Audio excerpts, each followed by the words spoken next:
Welcome to the Canby City Council regular meeting for March 4th of 2020. If you please stand for the invocation and the Pledge of Allegiance. Joy, thank you for this great community. Thank you for all of us that are gathered here this evening, and thank you for the blessings that we have had for 150 years of this community and this city as we have grown. And I ask that you bless us for the next 150 years and more as we move forward as a community in so many ways. I ask these things in your name. Amen. I pledge allegiance to the flag of the United States of America and to the republic for which it stands, one nation under God, indivisible, with liberty and justice for all. Thank you.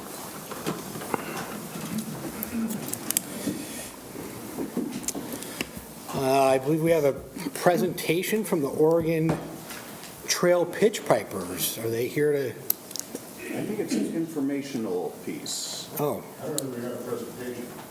You have a presentation? No. The only thing I can say is that we've got a show coming up on the 14th of March. Did you want to come up here to the table and Come on. so it could be? Walk up there and do that? Yes, please. Yes, sir. Usually I stand in the back row. It doesn't work.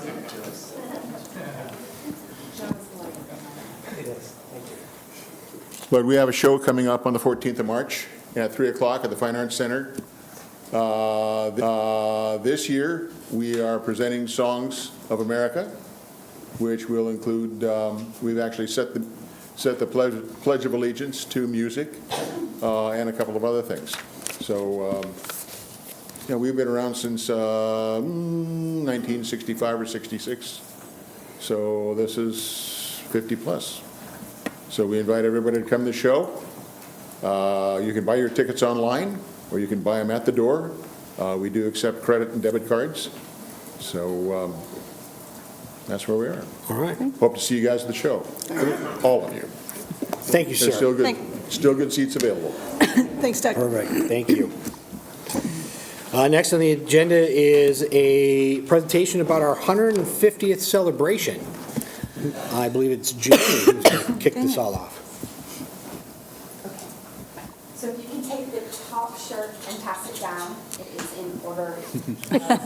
By the sizes we ordered. Yeah. By the sizes ordered. You're giving us more credit than we deserve by assuming we can pull this off. I'm giving myself credit that I actually them in order? did it. I'm not quite sure. So if it isn't the size you ordered, look to your neighbor on your right or left. A few counselors might look really silly in my shirt. I'm just saying. That is, Yeah. No, it's. So we used Big Frog T-shirts, who's done all of our Independence Day T-shirts, and they are two local people that have. One is Ryan Graham and one is Ryan Reif, and so they own that company. Yeah. I love the flat on the back. Yeah. flat on That's the black fantastic. is cool. So cool. Great. So I am Jamie Stickle. I'm the Economic Development Director for the City of Canby, and I'm welcoming you and everybody in this room and everybody watching at home to the official kickoff of Canby's sesquicentennial, which is a very difficult word to say, and it means 150 years. So 150 years ago, the railroad arrived, the town site was surveyed, and on August 9th, Philander Lee filed the plat, which is on the back of your shirts, with the county for Canby. A farmland of orchards and fields began the transition to a rural community. During the next 6 months, we have plans to recognize this anniversary, and we have invited all of the organizations and businesses who host spring and summer events in Canby to integrate the sesquicentennial theme into their programs. 150 years of community, share in the spirit. I'll pass it over to Carol Palmer. First lesson is practice saying the word. Yeah. So, of course. Hello. So transitions are often not visible at the time they occur. It's only historically that we can look back and see, that was a moment, a pivot moment. But that wasn't true in Canby, because in 1870, when the railroad came through, the town was surveyed, the plat was filed, businesses started to emerge right away. In fact, William Knight and George Knight constructed probably the first commercial structure in Canby, which was the Canby Mercantile Store. And if you notice the blow-up photos that are outside, pinned against the windows facing that way, or the photos are facing this way, but the windows on that side, you'll see a photo of that structure. I think the name has changed on this one by that. It was taken probably in about 1910 is when that photograph was taken. And that is sitting on the spot where Mattress World is today. So that was ground zero for the start of Canby. Right across the street, Charles Knight, the brother of William, built the first drugstore in town. Whatever drugstores looked like in 1870, who knows? Anyway, the Knights were really instrumental in working with the other people in the community, but they were builders, they were entrepreneurs. They moved to Canby at the time was Baker Prairie, in 1868. And it was one of those magic things where things just came together. We had the right people in the right place, the right events, and the town was really a product of all of those events. And so to help us kick off the sesquicentennial spring and summer, we actually have a guest, a special guest, a Philander Lee descendant. Janine Kersey is his great-great-granddaughter, a Canby High School graduate, grew up here in Canby, and still lives in the metro area, but comes back quite often to help us with cemetery cleaning at Baker Prairie Cemetery. So, Janine, if you could come on up. I know she's here. There you are.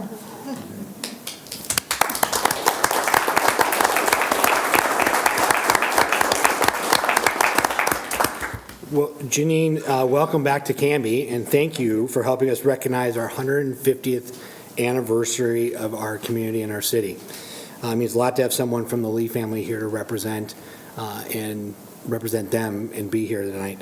As a token of our appreciation, we have a few things for you. First off is I get to try to say it, a sesquicentennial T-shirt. Oh, your very own. Very own. Oh. And then we also have one of the commemorative plates that was made especially for the city in 1970 for the centennial of the founding of Canby.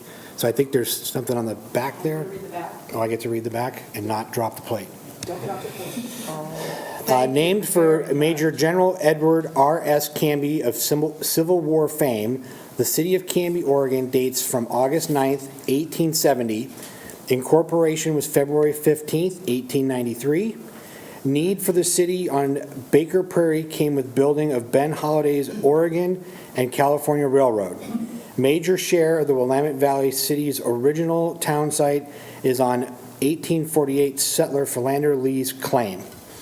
Well, there's the... Oh, you know, that's wonderful. I have a collection of plates of places in Oregon that I have in my dining room, and that will have a special place.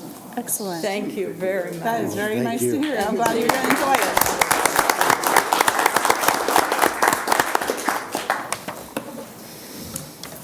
Well, I got up at 4 o'clock this morning and decided I'd write something to say. First and foremost, I want to thank the city government for authorizing the burial of Bertha Lee in the Pioneer Cemetery with her family. Thank you so much for agreeing to have her buried there. She lived to be 38 in Fairview Home and was one of 300 canisters that included people who had also died in state prisons. I also wish to thank Carol and Craig Palmer for all the work they did at the cemetery. It was just wonderful. They cleaned, detailed, and refurbished. You can actually read the writing on some of the stones. And I understand they're working on Zion now. They also saw to it that the Lee oak tree was given pioneer status. You know, when I was a little girl, that wasn't the tree I remember. They had a chestnut tree there, and at Christmas time, we had chestnuts on the fire, and it was just like the song. Again, I say many thanks to you folks for seeing to it that our Pioneer Cemetery was fixed.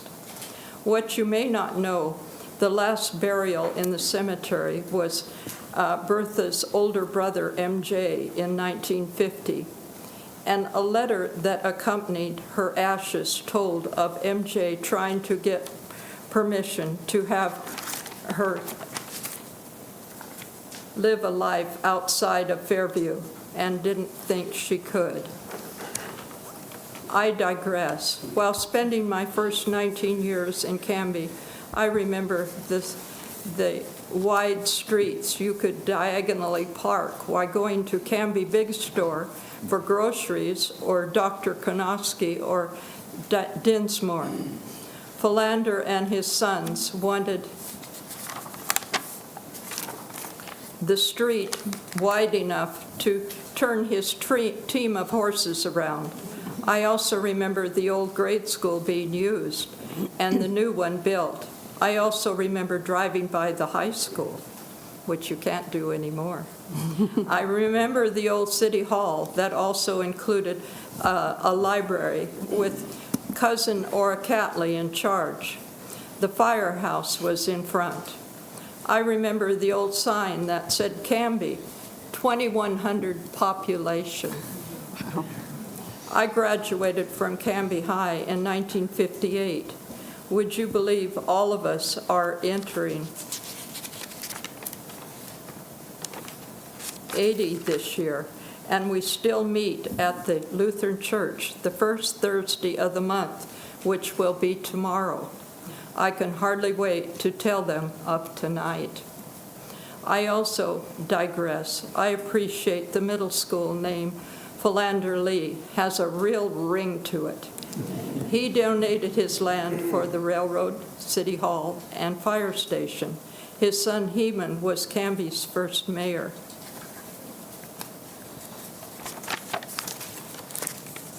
In 1997, I went to the Lee get-together in Junction City, signifying 150 years in Oregon.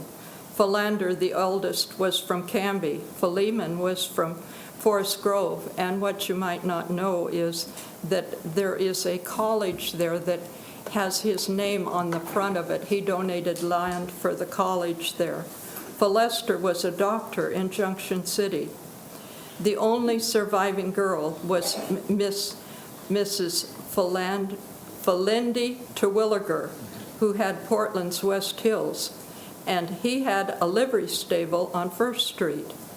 He also went with, in 1849, when they had the gold rush in California, he went with the Lee brothers and went down to the gold rush. But he was the only one that came back with money. He earned gold nuggets by shoeing the horses of the people that had already got the gold.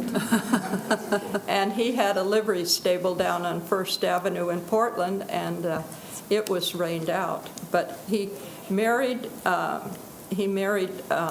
Philindy, his second wife, who was hired to begin with to take care of the Terwilliger children when their mother died in childbirth of the last child. Josephus came west with his family and died here, so I can say I'm a sixth-generation Oregonian. Not too many can say that at 80.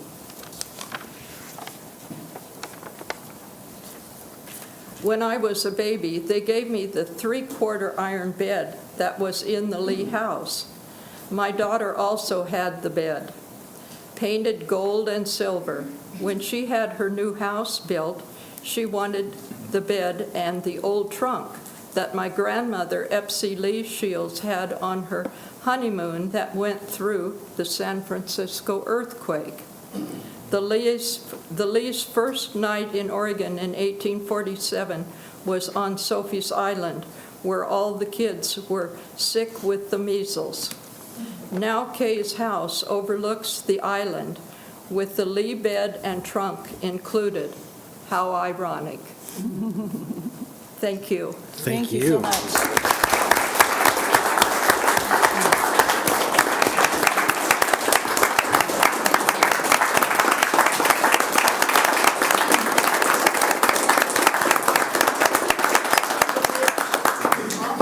Very special place for it.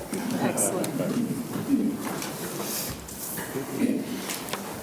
Well, I think that Carol said it right, with the right people in the right place and the right events. And with this event spanning over 6 months, we're asking that the community really gets involved. So we have decals for businesses. They can go on their front so that they can help share in the spirit. Banners are planned in the downtown so that we can help make our downtown more festive for its summertime events. And then we, being the city, has some events coming up, such as the March 24th presentation on the Ice Age Missoula floods.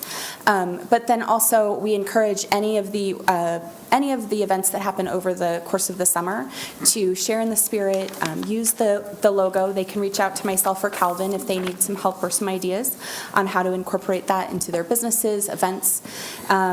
And we just encourage you all to help us share in the spirit. Wear your shirts proudly. Thank you. Thank you, Jamie, very much. It was great.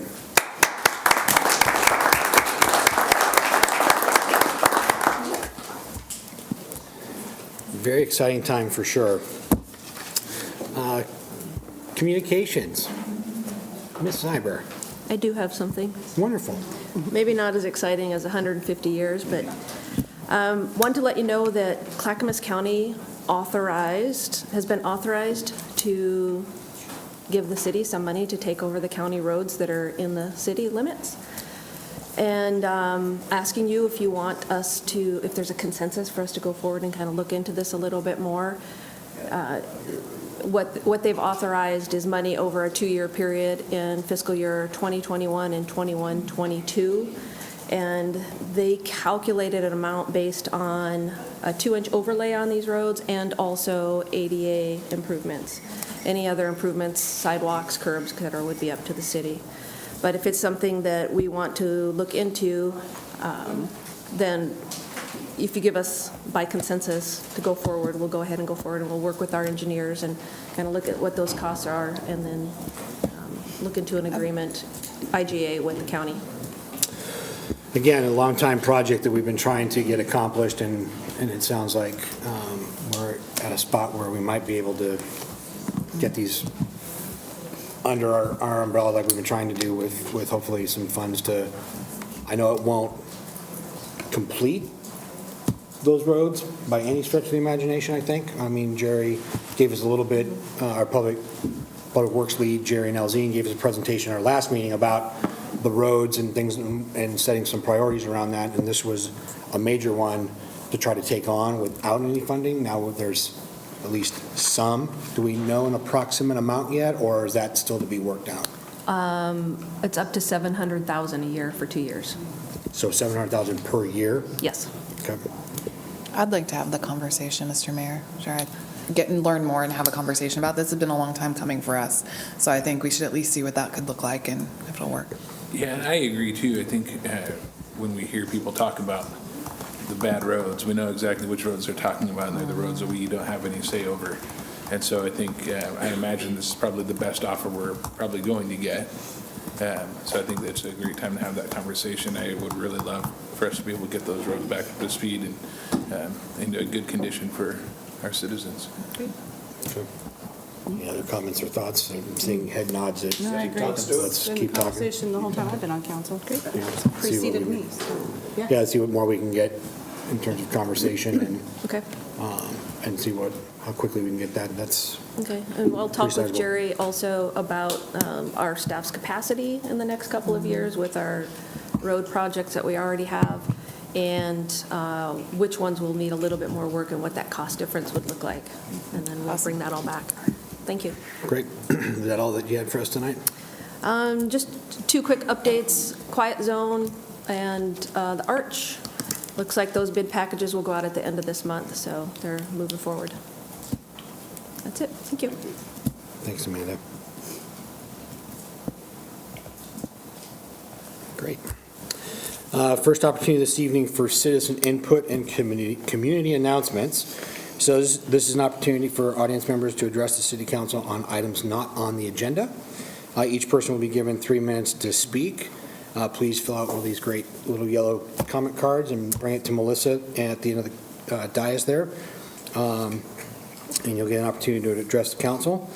Staff and city council will make every effort to respond to questions raised during the citizen input before the meeting ends or as quickly as possible thereafter. For agenda items, please fill out a testimony comment card and give it to the city recorder, noting which item you wish to address. I do have 2 cards regarding the Canby High School fireworks, which I'll table until we get to that part of our conversation. The other cards I have, first is Mr. Perez, followed by Ms. Smith. Mr. Perez, good evening. Good evening. Mr. Perez from Canby. Hello, sir. Good evening. My name is Greg Perez. I live at 121 Northwest 12th Avenue here in Canby. Good evening, city staff and the mayor and the city council people and women. And so tonight, I'm just going to take a couple of minutes. I'm not here to scold anybody, but what I'd like to see is everybody up there work together to further our projects that are on the table right now. We have Amanda Zyber, that's the interim city administrator. She's got a lot on her plate.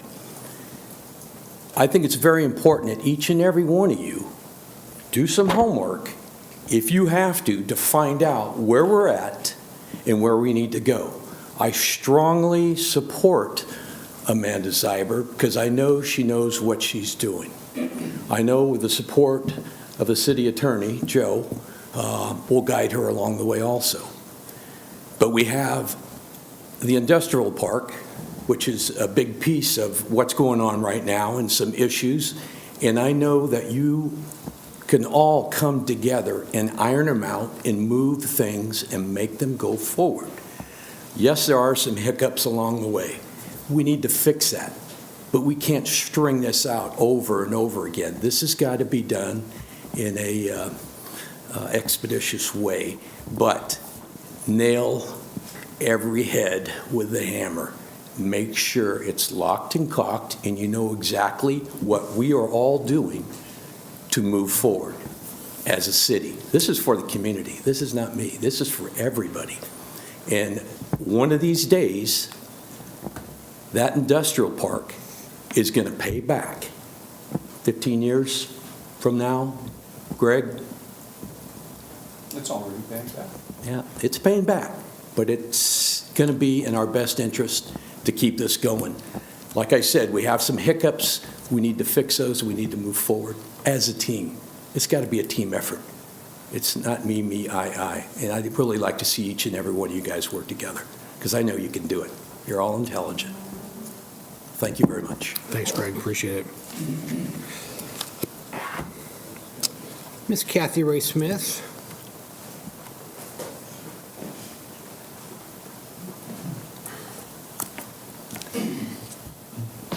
Good evening, everyone. Thank you very much for allowing me the opportunity to speak with you this evening.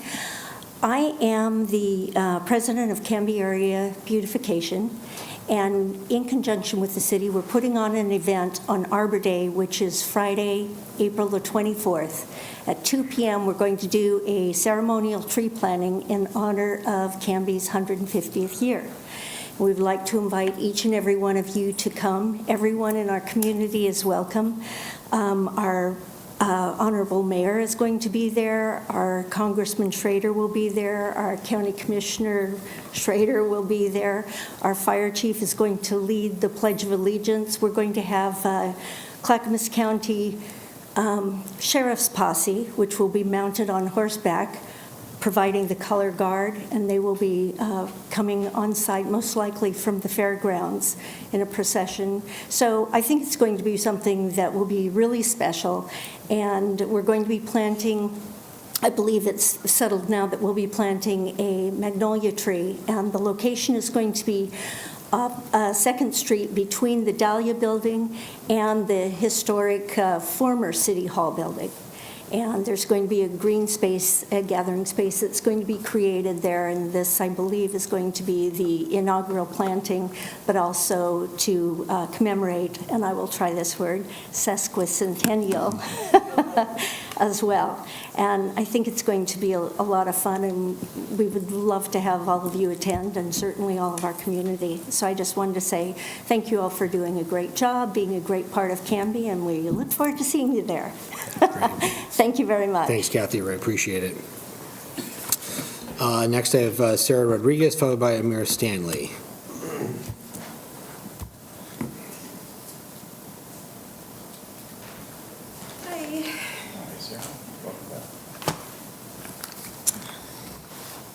It's great to be back.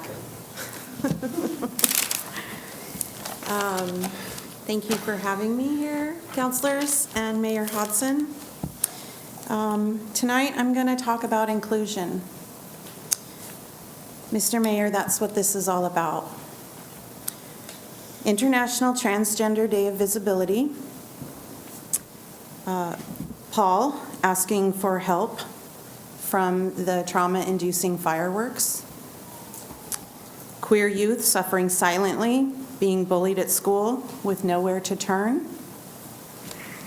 At its core, inclusion is a community issue. It's a livability issue. It's a health issue, and it is a life or death issue. Growing research shows that loneliness and need for community are as strong a biological need as is hunger and thirst. To deny a people a community and their safety within it is akin to starving them of essential human need.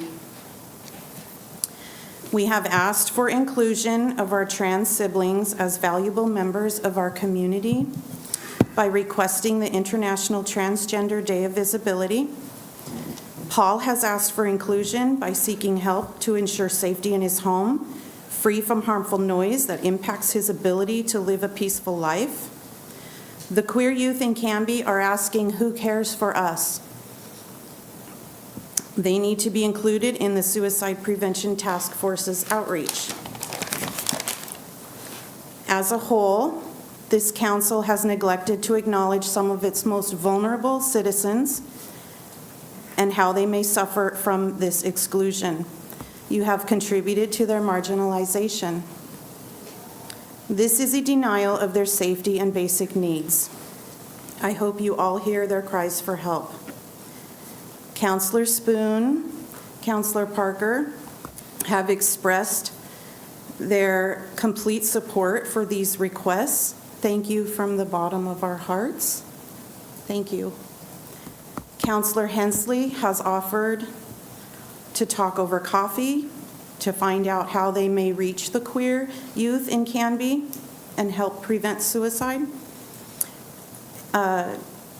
Councillor Hensley, I hope you will be open to hearing their message and take action. As a council, I understand there is no easy way to grant these requests, but there is a right way, a moral way, and a just way. Inclusion begins by granting the International Transgender Day of Visibility. Inclusion begins by working with the school district and Paul to reach a suitable solution that doesn't harm anyone. Inclusion begins by informing the Suicide Task Force on the needs of the LGBTQ youth in Canby. I thank you for your time, and I do want to give one more message out to a young transgender 14-year-old boy who was helped last night. Aaron, this is Sarah. I'm here for you. I'm so glad that you are here. You are worth it. We are fighting for you. Thank you. Thank you, Sarah.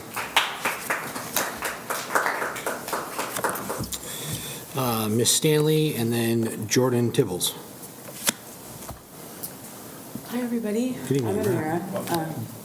I've lived in Canby now for almost 3 years, and today I'm speaking on behalf of myself. There have been moments where I have felt alone seeing this proclamation situation unfold. From my perspective as a queer Christian person, there aren't many of us here in Canby that I'm aware of. But knowing that this was denied due to personal beliefs has been difficult for me. I remember composing an email to you, Mayor, after our one-on-one back in June, and a colleague of mine that's from the LGBTQ community said, "Amira, I get what you're trying to say, but I think you're beating a dead horse with the mayor." And I told my colleague then, even if the living room, PFLAG, Canby Trans Alliance Group, Safe Club all went away today, I would still show up. This is the thing. I feel it is a dangerous message to prohibit folks' rights in the name of God. It pushes people who are desperately seeking spirituality away from God instead of seeking Him. It is a fact that it is up to each mayor to decide how proclamations are to be given, and I respect this. My struggle has been the constant passive, misleading, and avoidant behavior of the mayor. Where is this proclamation policy? Who is it being reviewed by? Will you, Mayor, come celebrate at our events with us? These are all questions that I have heard being asked time and time again with no real answers. The more I hear excuses, the more I see avoidance, the more I feel that you, Mayor, think that this is just going to go away. And I'm here to say that it won't. Recently, I spoke to the Canby youth that were at the drop-in on the 24th of February, and I asked them, do you want us to continue fighting for this proclamation that was denied last year? And the 4 Canby youth that were there said yes. One of them saying, it feels kind of like a slap in the face that this proclamation was denied. And another youth saying, standing like this, hello, I'm trans, yeah, I want you to keep fighting. And I said, calm down, I will. During the February 19th City Council meeting, I wasn't 100% sure if my pastor was going to be able to make it. When he spoke here that night, I was proud. When my transgender sister Jolie spoke, I was proud. And when my other church sister Rhea sat in the crowd just to hold space with us, I was proud. You see, at Clackamas United Church of Christ, we welcome all and we love all people. And as the greeter, I have welcomed people who reek of alcohol. I have welcomed people who reek of marijuana. I have welcomed people who are homeless. I have welcomed a group of strippers. I have welcomed people in wheelchairs with service dogs, you name it. We welcome all with love. We don't judge your journey, and we accept folks for who they are. Mayor, I ask again and again and again, consider accepting the Transgender Day of Visibility proclamation. Thank you for your time. Thank you.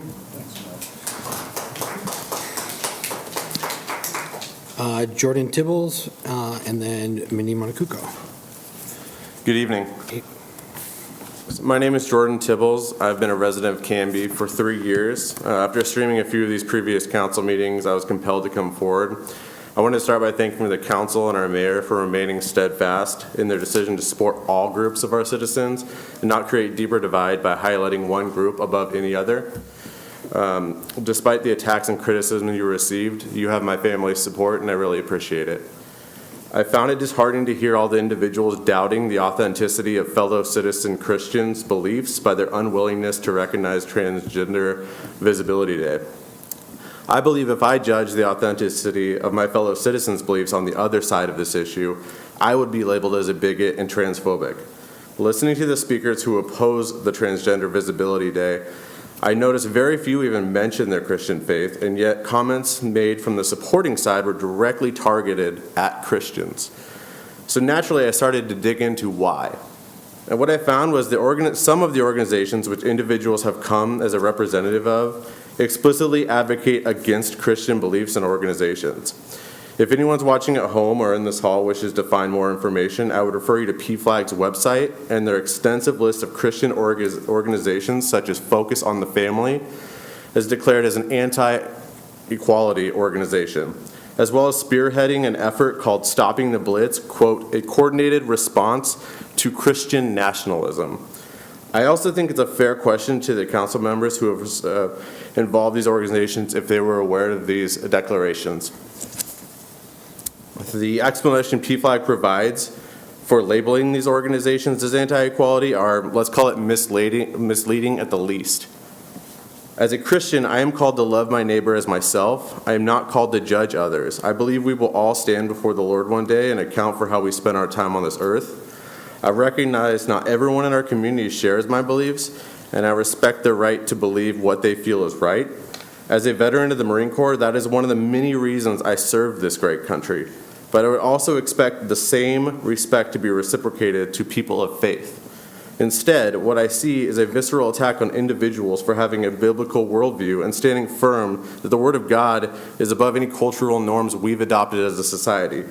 That does not give any Christian the right to make others feel unworthy of love for not holding those same values.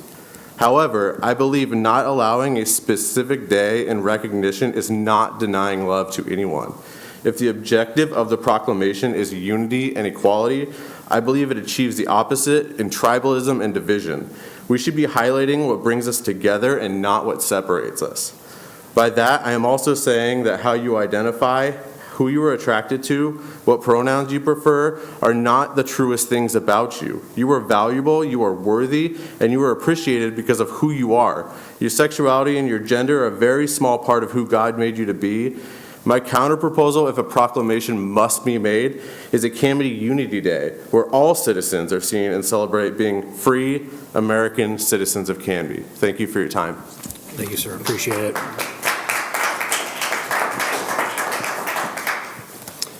Next is Minnie Monacuco.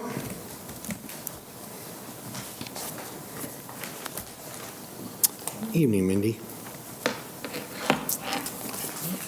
Hi, thank you for this opportunity. I'm here on behalf of the Canby Bike Ped Committee, and we would like to expand our committee, the advisory committee, from 7 members to 9 members. And this was a request of our committee as we recently had an opening, which is filled as of tonight, I understand. But we had an overwhelming response, and we have a lot of work to do with safe routes to school. Would like to do a lot better on our community outreach and just, bike safety, pedestrian safety, and promoting that within our schools and our community. But also, we had an overwhelming response of people who were willing to serve on the committee, and very talented people. And it was just very difficult to pass them by when they were so ready and able and willing to give us a hand, and with things that we were feeling a little overwhelmed with, and also with the logging road, and help with establishing, getting that up and running with the new Traverso donation. And maybe even some volunteer organization for some trail clearing. So anyway, this would require a change in ordinance. So our committee, after having interviewed our candidates, I'm a little out of order here, but we had interviewed our candidates and then found that the committee had too rich a field to deny. So they asked that we come before you today and ask if we could expand our committee by 2 members, but it would require a change in ordinance, and we were just thinking before we put any city staff time into it that we would kind of pull you guys if you would entertain the idea. So Mindy, thank you for that. And Councilor Parker and I he and I have had some conversation about this coming forward. And so I will work with Melissa to make sure that we get that as a new business item quickly on the agenda, so we can get that discussed and, have that dialogue as a council to figure out, how we feel about that, and if we want to move that forward and change that from 7 to 9 so that you can add more people to the board. Mm-hmm. So. And just on the side, thank you for doing that. Yes. MJ Lee was a very well-known and recognized bicycle racing champion, and even created some lightweight bicycles and bike builder. So anyway, part of our history. Pretty cool. And if you didn't know, Thank the you. Canby Ferry is called the M.J. Lee, I believe. Yes, that's right. It's named after M.J. Lee. Exactly. Thank you. Thanks, Mindy. So Melissa, maybe that's something we can talk about for, I know we've had some dialogue about the next couple of agendas, but we'll see what we can do to get that moved up. Thank you. Great. Thank you all. So we're moving to mayor's business, and so a couple of things. First off, I want to address the comments from last meeting and this meeting about the Transgender Day of Visibility. And just want to say I want to thank you all for coming for the last couple of meetings. And then throughout the year, I know there's been a number of you that have come since last year with conversation pieces and whatnot, and I do appreciate that very much. The issue around proclamations and specifically around the Transgender Day of Visibility, it has. Mira's correct. It's continued for far too long. And this is my fault. I own it, absolutely. My apologies to the council and to those of you on this issue. I will not be reading or making a proclamation for the Transgender Day of Visibility this year. When we look at our list of proclamations for the past almost 20 years, they do not put one group or type above another. Not man over woman, not one gender over another, or one faith over another. This is not a religious decision, has been said the last couple of meetings. I'm not going to start doing this now. By singling out or putting others above oneself, we all lose. We have a lot. I believe we have learned a lot when we do that, as was stated this evening by Mr. Tibbins. I am glad that the CTA is finding ways to be, the Canby Transgender Alliance is finding ways to be involved in our community. Please recognize the day in your way, and I encourage you to do that. We have parks available, we have things available, please do that. I'm not discouraging the recognizing of the day. The last meeting, and again this evening, was brought up about safety and being or feeling safe, and I'm sorry that that's a feeling that you have in our community. Last year, as Ms. Rodriguez is going through and talking about the things that were being addressed and support pieces, I went out and I met with our police chief to discuss what's the safety issue in Canby regarding this issue. And they went back the 10 years in police archives, and there are no reports of harassment or violence of members against our transgender community. I spoke and I met with the Canby School District Superintendent, and there are no reports of harassment or violence against transgender community members that they have had at the school district. Now, is this fact or fiction? I'm going by those conversations and what I had with those gentlemen, which was, I said I would do last year, and I did do those things, and that is what has come back. Up until recently, we as a PD had a police officer that was gay. In Canby PD, as Councilor Parker brought up last meeting about sensitivity training, they do that every year regarding our LGBTQ community. I bring this piece of it up, because we all need to know that our PD is here for all of us to be safe. If you are not safe, then they need to know. I need to know. Help me get that known so that that can be addressed. They cannot help or affect change, nor can I, if we are not made aware of specific situations or things that have occurred. I appreciate the time that you've been putting in. I appreciate that you're fighting for those in the Canby Transgender Alliance group and the youth that want you to fight. Please keep coming back. Take advantage of the 3 minutes and address the city and the council. I appreciate your time and the respectful dialogue that we have had over the last year on this, on which I do want to continue going forward. Thank you. We have another comment section there at the end, if you want to fill out a comment card, please.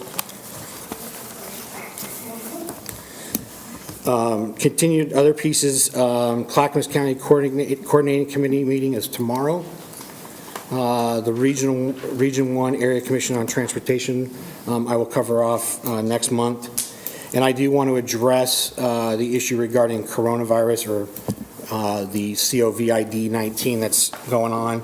I don't know, I think Chief left, but I do want to thank Chief Davis, Superintendent in the Canby School District, and Amanda Zyber for the efforts regarding the around this. It's been very, very intense. There's been a lot of information out there. And just know that Canby Fire did put into place their emergency process for what's been going on. So they're prepared if something were to become much more catastrophic in that regards. So please know that the city agencies are taking serious measures on this piece and are addressing it as we move forward. So that is all that I have this evening under mayor's business.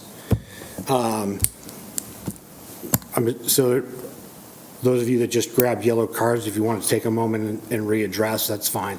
I'll take that time right now.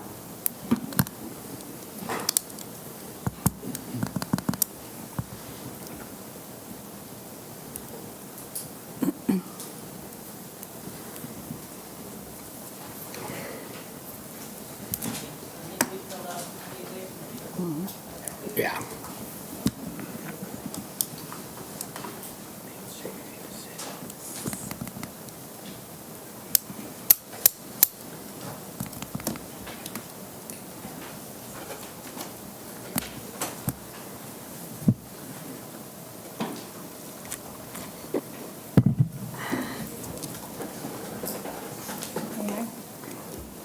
Yellow card? Part of that. Sure, Mindy, go ahead.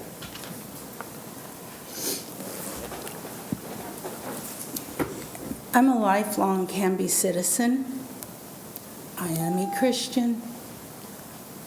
I Thanks, Melissa. grew up, came to find out that a family member was gay as in my mid-20s.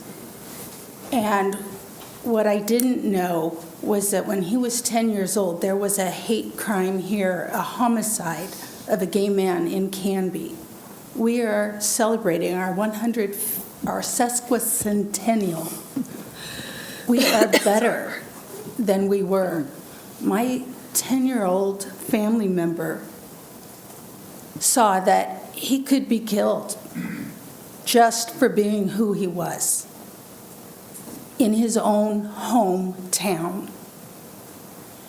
Now, I didn't know it then. In college, come to find out, when he tried to throw a chair through his dorm room window to jump to his death, thank God the window didn't break. He'd be gone. And there are children who, through no fault of their own, don't understand why they are hated and not welcomed into their community. In a way, you know, you made a crack about the about the bike proclamation, that it wasn't worthy of making a proclamation of something as silly as bike stuff. I don't believe I've ever said that, Mindy. It was quoted anyway. But as far as some of the silly proclamations you have to do, and what's wonderful is that I would give up that bike proclamation because now I think it's fairly known that it's important for bike safety and exercise and things like that. That proclamation has done wonderful things for our community. You have an opportunity to do something wonderful for your community in teaching us how to open our arms and love one another in a way for the people who are suffering. in our community and our children that we want to have our family members and not lose them. It's life and death. It truly is. Thank you, sorry. No, I'm not sorry, but thank you. Thank you, Mindy.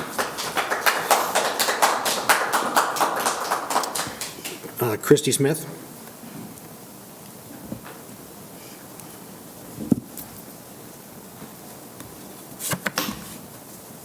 Thank you. So I came here this evening in solidarity, and I have supported a proclamation for trans folks, and I will continue. But I think the piece that really struck me, Mr. Mayor, was when you were talking about the numbers or lack of numbers of folks that have reported to law enforcement. And I just wanted, so for years I've worked as an advocate in the queer community. And one thing that comes up time and time again is that in places where folks don't feel validated or visible or cared for, they will not call law enforcement. Most folks are scared of how first responders are going to react to them. They don't feel like they're going to be listened to or heard. Folks are afraid that they're going to be, mocked or belittled. So the numbers that you are describing, although may be accurate, I definitely believe that that's because folks do not feel safe to call law enforcement, and that's a huge deal. And I know that folks, might have differing opinions about what a proclamation really can do, but it can show folks that they are valid folks in a community and that they're going to be heard, that they're going to be respected, and that their community will be there for them. And that's important. Right, like rights and support, it's not pie, right? Like if somebody gets more pie than you, then there's none left for you, right? It's not about elevating one group over another. It's about folks that don't have an equal playing field, giving them a leg up and making us all have the same playing field. It's not if one person or one group of folks gets a special day, right? This isn't a special day. This is just saying that we recognize and we care about you, we see you, you're important people. And I'm angry. I wish that folks would stop thinking about themselves and think about folks that need our support and understanding. Thank you. Thank you, Christy. Diana Saracen?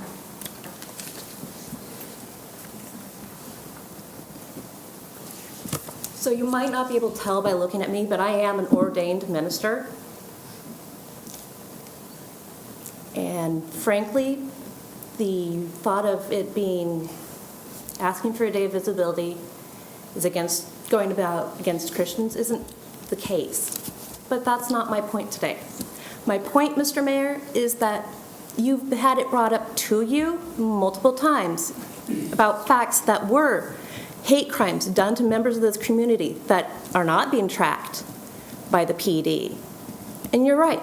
Christy's absolutely right. People who are of a minority, as such, do fear the police. And they do fear the first responders because we don't know who that person is.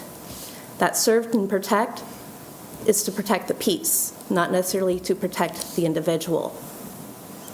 And so, no, we don't feel safe. So your numbers are right on paper. They are not correct in person. I've done advocacy for people who are, like myself, survivors of domestic violence. I've done advocacy for those who are suicidal. In fact, I'm on call right now for a poor teenager who we pulled out last night from an abusive family who is still suicidal, and we're just wanting to get him to tomorrow. So the fact that if you're not going to issue the proclamation, fine. The 8th is International Women's Day, and I'm sure that most people wouldn't have a problem with that. But the fact that right now, every time we hear the no, no, no, no, no, or the silence, that's telling everybody who isn't here either A, it's okay, we don't care, Or B, don't worry, we don't care. So these poor kids, these youths, these adults are going to be afraid. Doesn't matter if they're straight, gay, bisexual, pansexual, transgender, questioning what they are, or even not the same frickin' religion as their parents. If they don't have the support of their government and their representation, yeah, the kids can't vote, but that doesn't mean you don't represent them. Then how are they to believe that you're doing the right thing for them? Right now, not only am I on suicide watch, I am the foster parent to several trans kids. And right now, they don't know what's going on because they watch me come to these meetings and they wonder, okay, is this not going to be a safe place for me to come and visit? Right now, I can't tell them that it is, because leading the community is important. And leading the community forward positively in the 21st century, we all have to pull together kind of thing. And if you're not willing to have a back and forth conversation, because, Mr. Mayor, we've heard you say that you're going to talk to these people or you were going to come to one of our meetings, and then we don't hear anything back. And frankly, we've found that we have to have a chain of command here where if we're going to email you, we have to CC somebody else to make sure that we get a response. We've had emails into Councillor Hensley in regards to the suicide task force, and we didn't get a response until today, right before the meeting. So the fact that we aren't getting any response from the council, I can get a hold of Councillor Spoon or Councillor Parker, no problem. I'll just tap Facebook.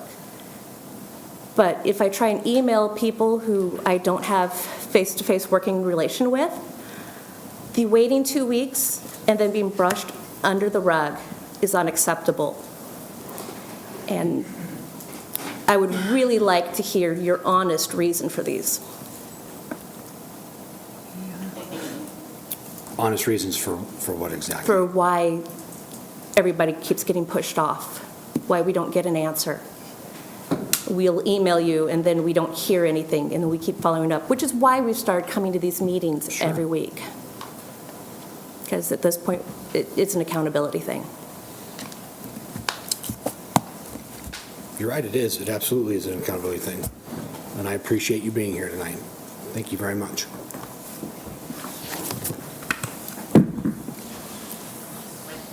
Doug Goodman Griner?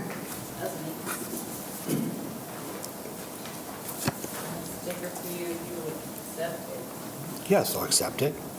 Okay, there's 3, one for Hensley, one for Hudson, and just a sec. Okay.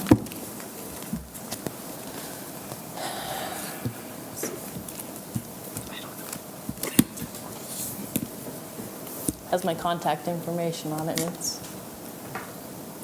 Thank you. friendly bananas. So, you talked about the reports, the police reports.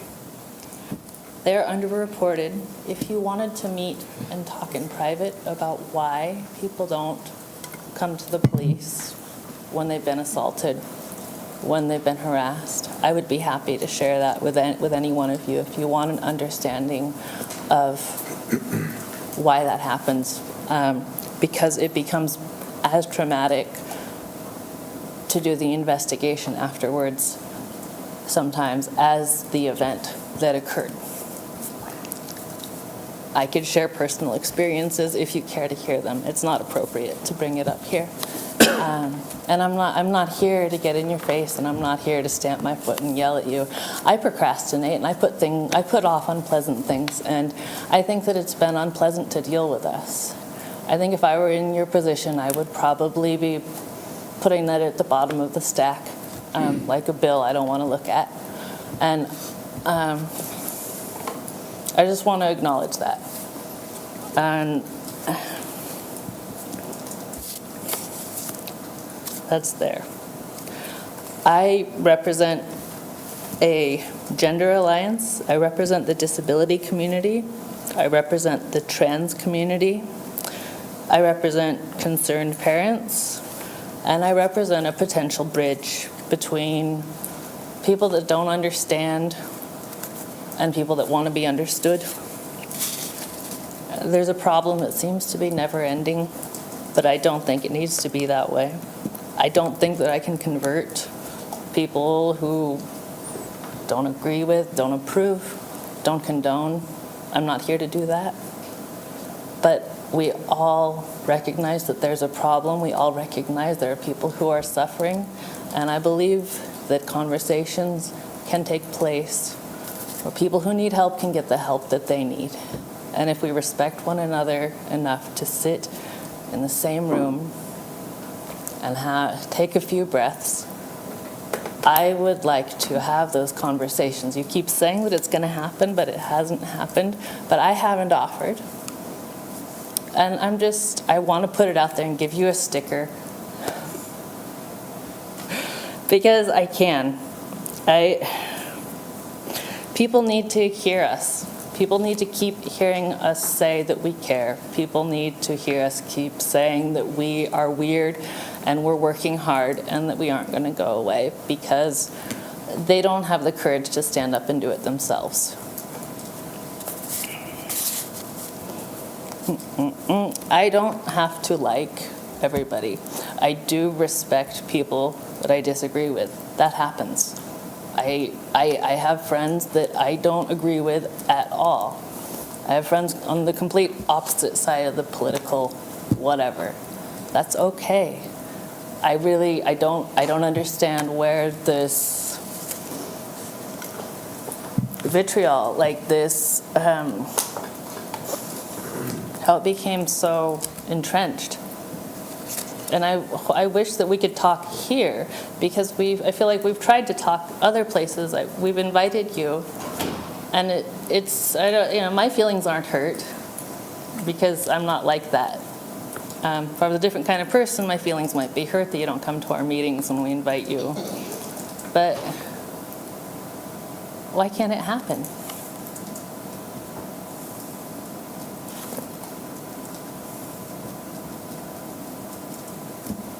Do you think it will? So conversations about personal experiences, conversations about, like with Hensley, would you like to meet at Gwynn's and talk about the suicide task force and where you're going with it, and hear about what low-income, disabled, gender-diverse people need? Because I personally don't want to attack anybody. I just want to know what your goals are, what your mission is, and if I can help, I would like to help. And I assume you're working with Councillor Hensley. You may answer. Yeah. Yes, after the last meeting, I did approach Ms. Rodriguez, and because we So did... she's an ally, just want to clarify that. And she and I spoke in the lobby because we did just recently release the PSA, the suicide prevention PSA, and she felt like the community hadn't been approached, and it has. In fact, there's a couple members in the PSA, and I offered to meet with her. Now, unfortunately, I didn't get to meet with her last week. Quick question. Can I finish my sentence, please? Thank Yeah. you. And so we did have an email exchange, and we have a meeting set for this Friday at 4:15. I just haven't figured out if we're going to Gwynn's or Backstop yet. But we are meeting. And you're welcome to join us if you would like. Okay, so did you specifically approach transgender people for I went to your the video? high school and asked for names of youth in that community. Oh, so like publicly, and then it was like a private sign-up? She gave me some names. I reached out to them on my own and phone calls, and two students did come, and but neither of them were from that community. But my daughter, one of her friends is lesbian, and she was in it. And then another community member in the business community came forward, and she was volunteered to be in it. Thank you very much for course. answering. And if I would be welcome at that meeting, I would very much like to contribute. If it's fine with If- Ms. Rodriguez, because it was kind of her meeting, and I'm sure it's fine, yeah. I feel like it's really important to. Well, I that you- offered it to you. It's really important to understand the distinction between an ally and somebody in the community. And our allies are crucial and more than valuable. We need them. But it's not straight from the horse's mouth. It's the translator. Fair enough. And yeah, it's worth knowing that. Okay, well, I have your contact information now, so when we settle on a venue, I'll let you know. Okay. Okay? Thank you. Dawn. Bree and then Amira.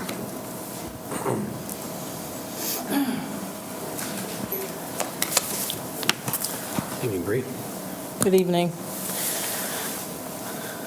My name is Bree Condon. I'm the executive director of the oldest women's domestic violence shelter on the West Coast. I've been a first responder for over 12 years. I've been hired by a sheriff's department to be a child abuse investigator. I have a diverse background. I have a wife and I don't identify as anything but Bree. That's my preferred pronoun if you were to ask me. What I wrote on my sheet, really I'm here to support Paul. I'm his neighbor. I'm proud to be his neighbor. I watch what happens every time he comes back from a city council meeting. I think I attended a school board meeting late summer with him. And I'm embarrassed to continually hear the responses to well-thought-out questions and testimony on topics related to inclusivity in Canby. I wrote on my yellow sheet for people who have not gotten to see that, who are sitting behind me, the topic I'm concerned with is poor leadership decisions and uninformed perspectives. It is not the responsibility of marginalized communities to educate individuals who are uninformed on why they are marginalized. There is a decent amount of data to back up why things like targeted assaults, to mention one of the ways that law enforcement would document something like this that was talked about earlier. There are tons of reasons that are documented and research-based. Anyone can look it up online. It's incredible that there's an advocacy group here in Canby that is making themselves available to do this because it is not their responsibility, it is the responsibility of leadership. My wife's daughter is sitting in the room. I thought this was going to be an educational experience, and I think that the most value are from hearing the different perspectives from this side of that countertop.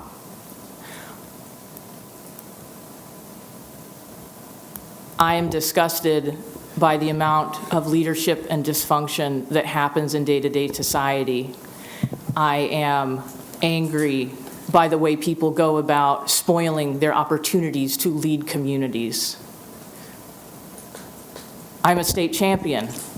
I'm a leader. I'm a boss.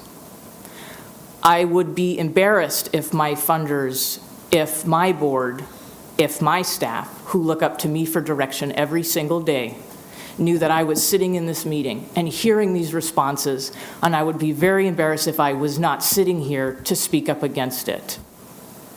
There really is no excuse to have an opportunity to lead a community and to foul it. I have 18 seconds, 16 seconds. I am now beginning to negotiate on behalf of Paul for pro bono legal services to assist with disability law and individuals that are more knowledgeable in that specific area than myself. Thank you for letting me speak. Thank you. Amira?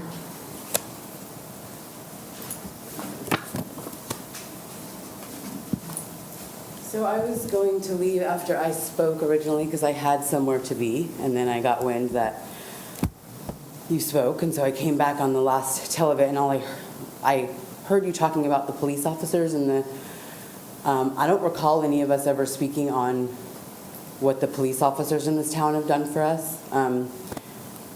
They do approach us, they are nice to us, at least I haven't heard anything about police officers doing anything to us.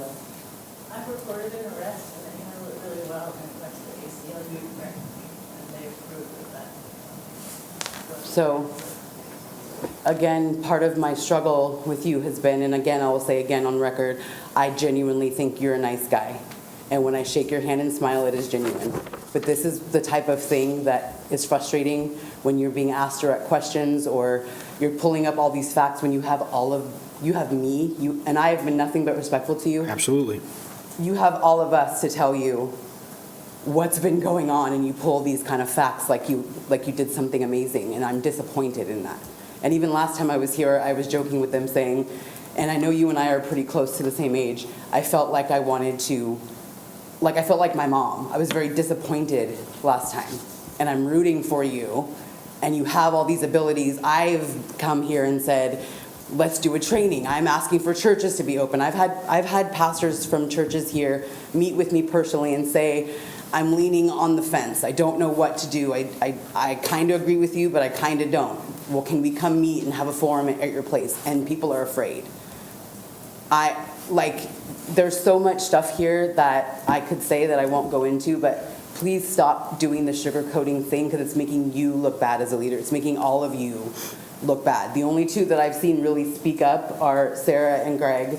And you've, Varwig is your last name? You've said apologize if you've made anybody feel whatever, but the fact that I consider y'all leaders have to deal with uncomfortable things. You have to speak when you don't want to, and you have to own whatever your thing is, own it.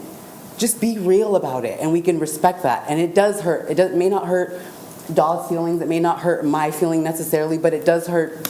I've heard members say, I was really wanting him to come be with us. It does hurt people's feelings. So that's all I'm going to say. Thank you, Amira.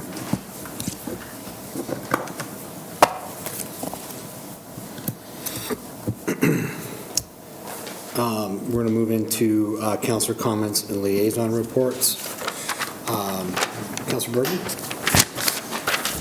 I don't have anything this time. I do know that the next planning commission will be discussing the Caruso produce that we sent back to them. So that'll be a good meeting to attend.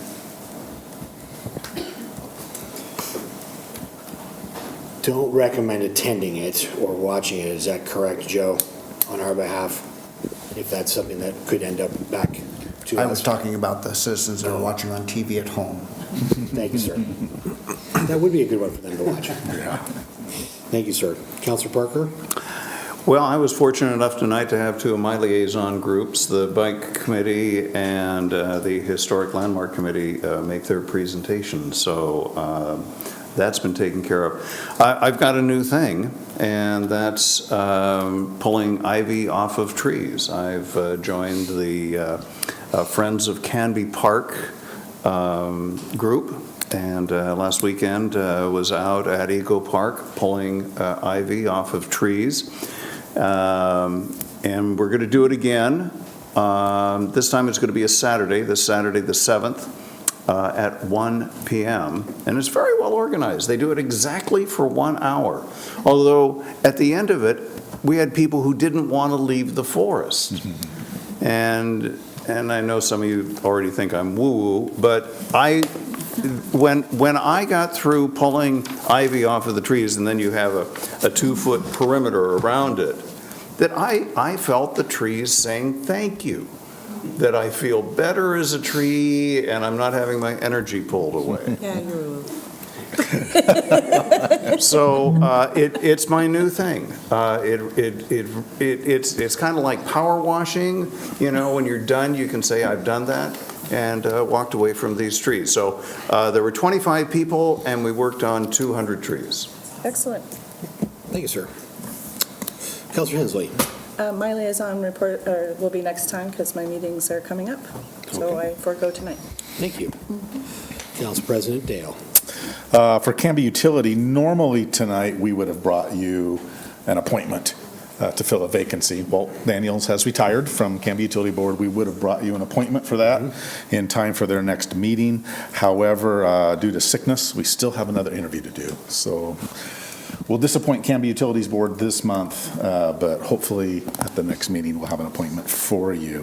The only other thing I have, I won't say much about it because Sean's going to tell us all about it, but thank you to Chief Davis for inviting me to Canby Fire District's awards banquet. Such a treat to be with the finest of the finest. men and women of Canby Fire Department. And it's just an amazing time. The dedication, the energy, the humor, the wonderful personalities of every person there. If you do ever get a chance to go, sit with the volunteers. They are a scream. So they're a lot of fun. And the fire department had some awards even for City of Canby personnel. I'll hand it off to Sean. They did, yeah. It was a very fun evening. It was great to be there and have fun. I think I might have won the chips for the evening. Is that true, Chief? They had Wild Bill's Entertainment there, and a little fun gambling. And I think I ended the night with a lot more than I would normally end the night with at a regular casino. You mean real money? With real money, Yeah, okay. I would not have won. But no, it was a great time. Our retired city administrator, Rick Robinson, won the Chiefs Award at the end, the Wayne Austin Award. That's right. It's got a new name there. So, but yeah, just a fun evening. So yes, if we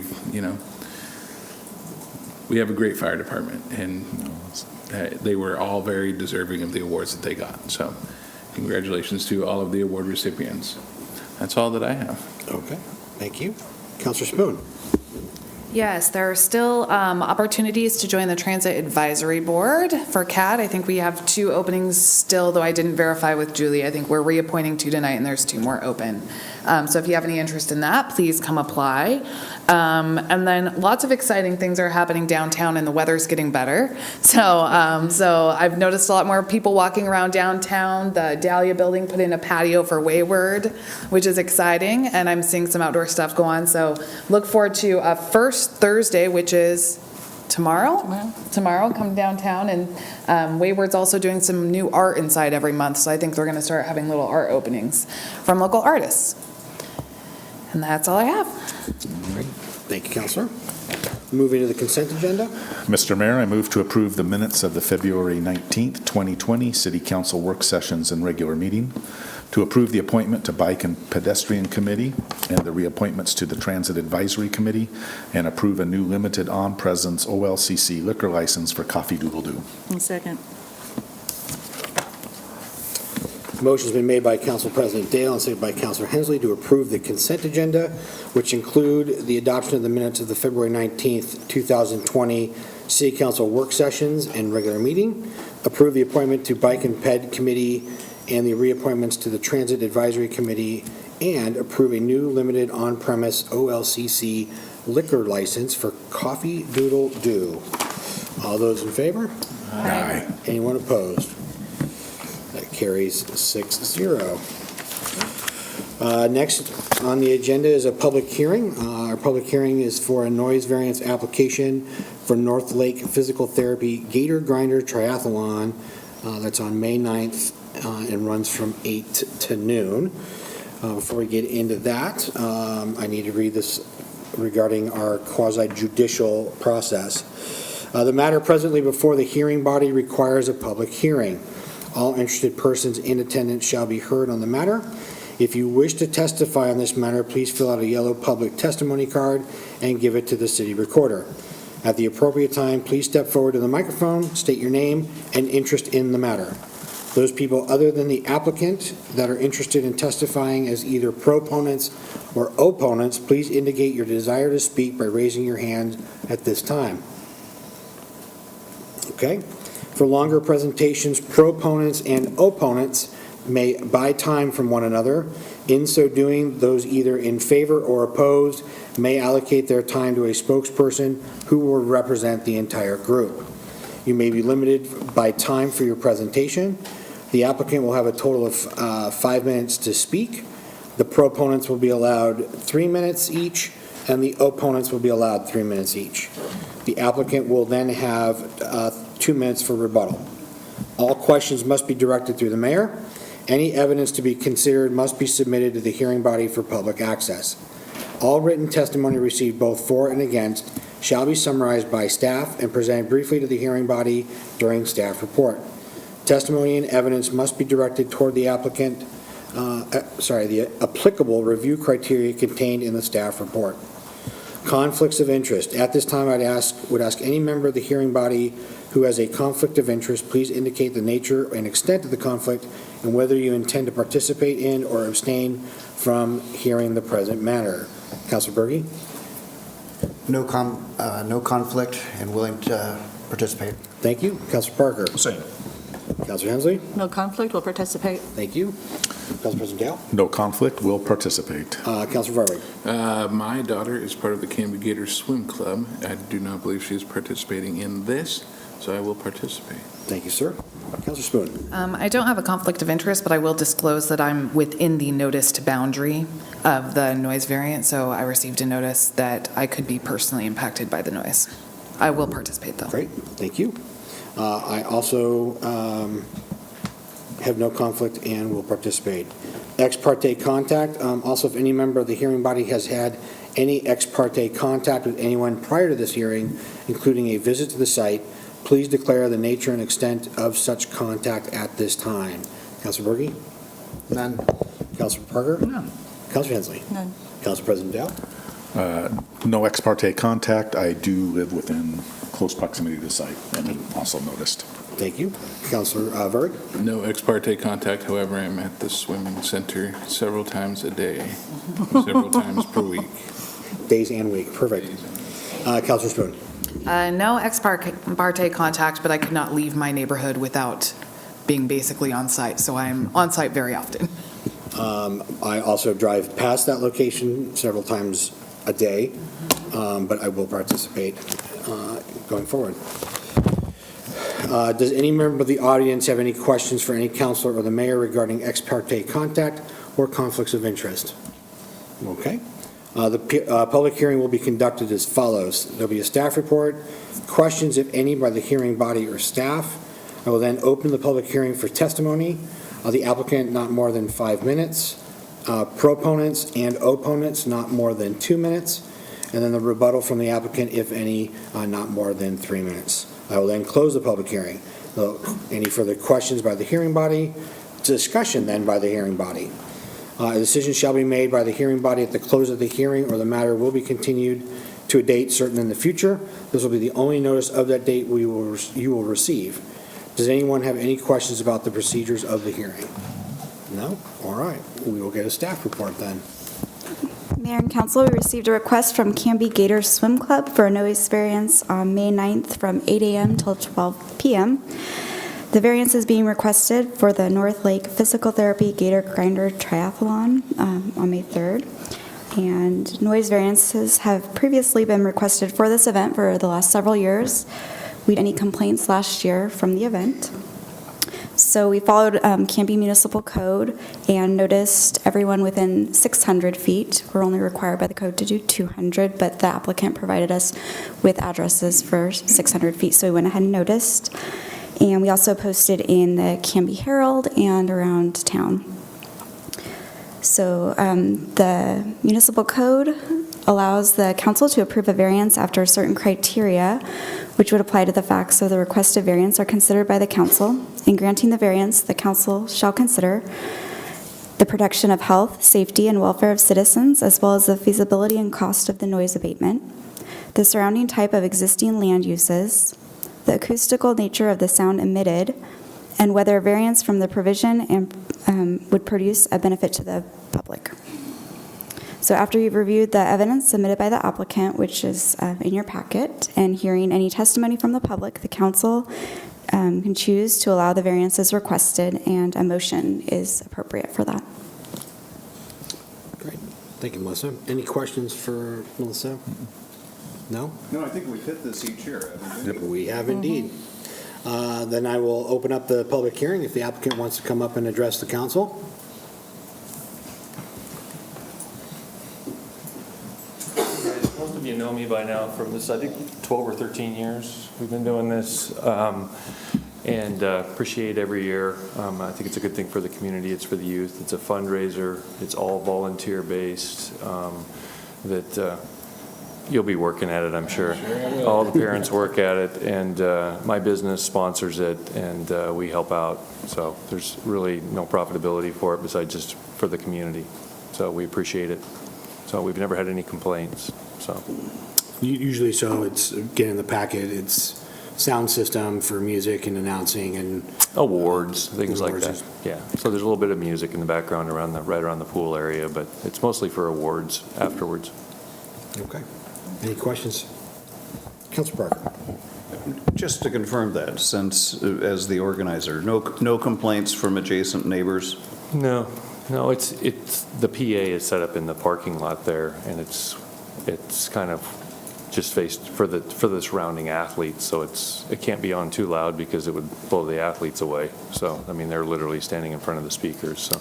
Just wanted that on the record, thank you. Anything else? Okay. Thank you, sir. We have no proponents or opponents against this, so no rebuttal is needed. I'm going to close the public hearing. Any other questions or discussion from the council at all? I'll just say, I live about 4 houses away, and I can just kind of hear it every year, but it's never been disruptive. But the staff, the volunteers, everyone that participates has always been incredibly respectful of the neighboring property owners, and I certainly appreciate that, because it is a little early for me on a weekend, but it's a nice sound to wake up to. So thank you for taking care of and being a good neighbor. Yeah. I'll make a motion. Yes, sir. I move to grant a noise variance to Canby Swim Club for the North Lake Physical Therapy Gator Grinder Triathlon on May 9th from 8 o'clock a.m. until 12 o'clock p.m. Second. Motion's been made by Councilor Varwig and seconded by Councilor Hensley to approve the noise variance application by North Lake Physical Therapy Gator Grinder Triathlon on May 9th, 2020 from 8 a.m. until 12 p.m. Any other discussion? All those in favor? Aye. Anyone opposed? That carries 6-0.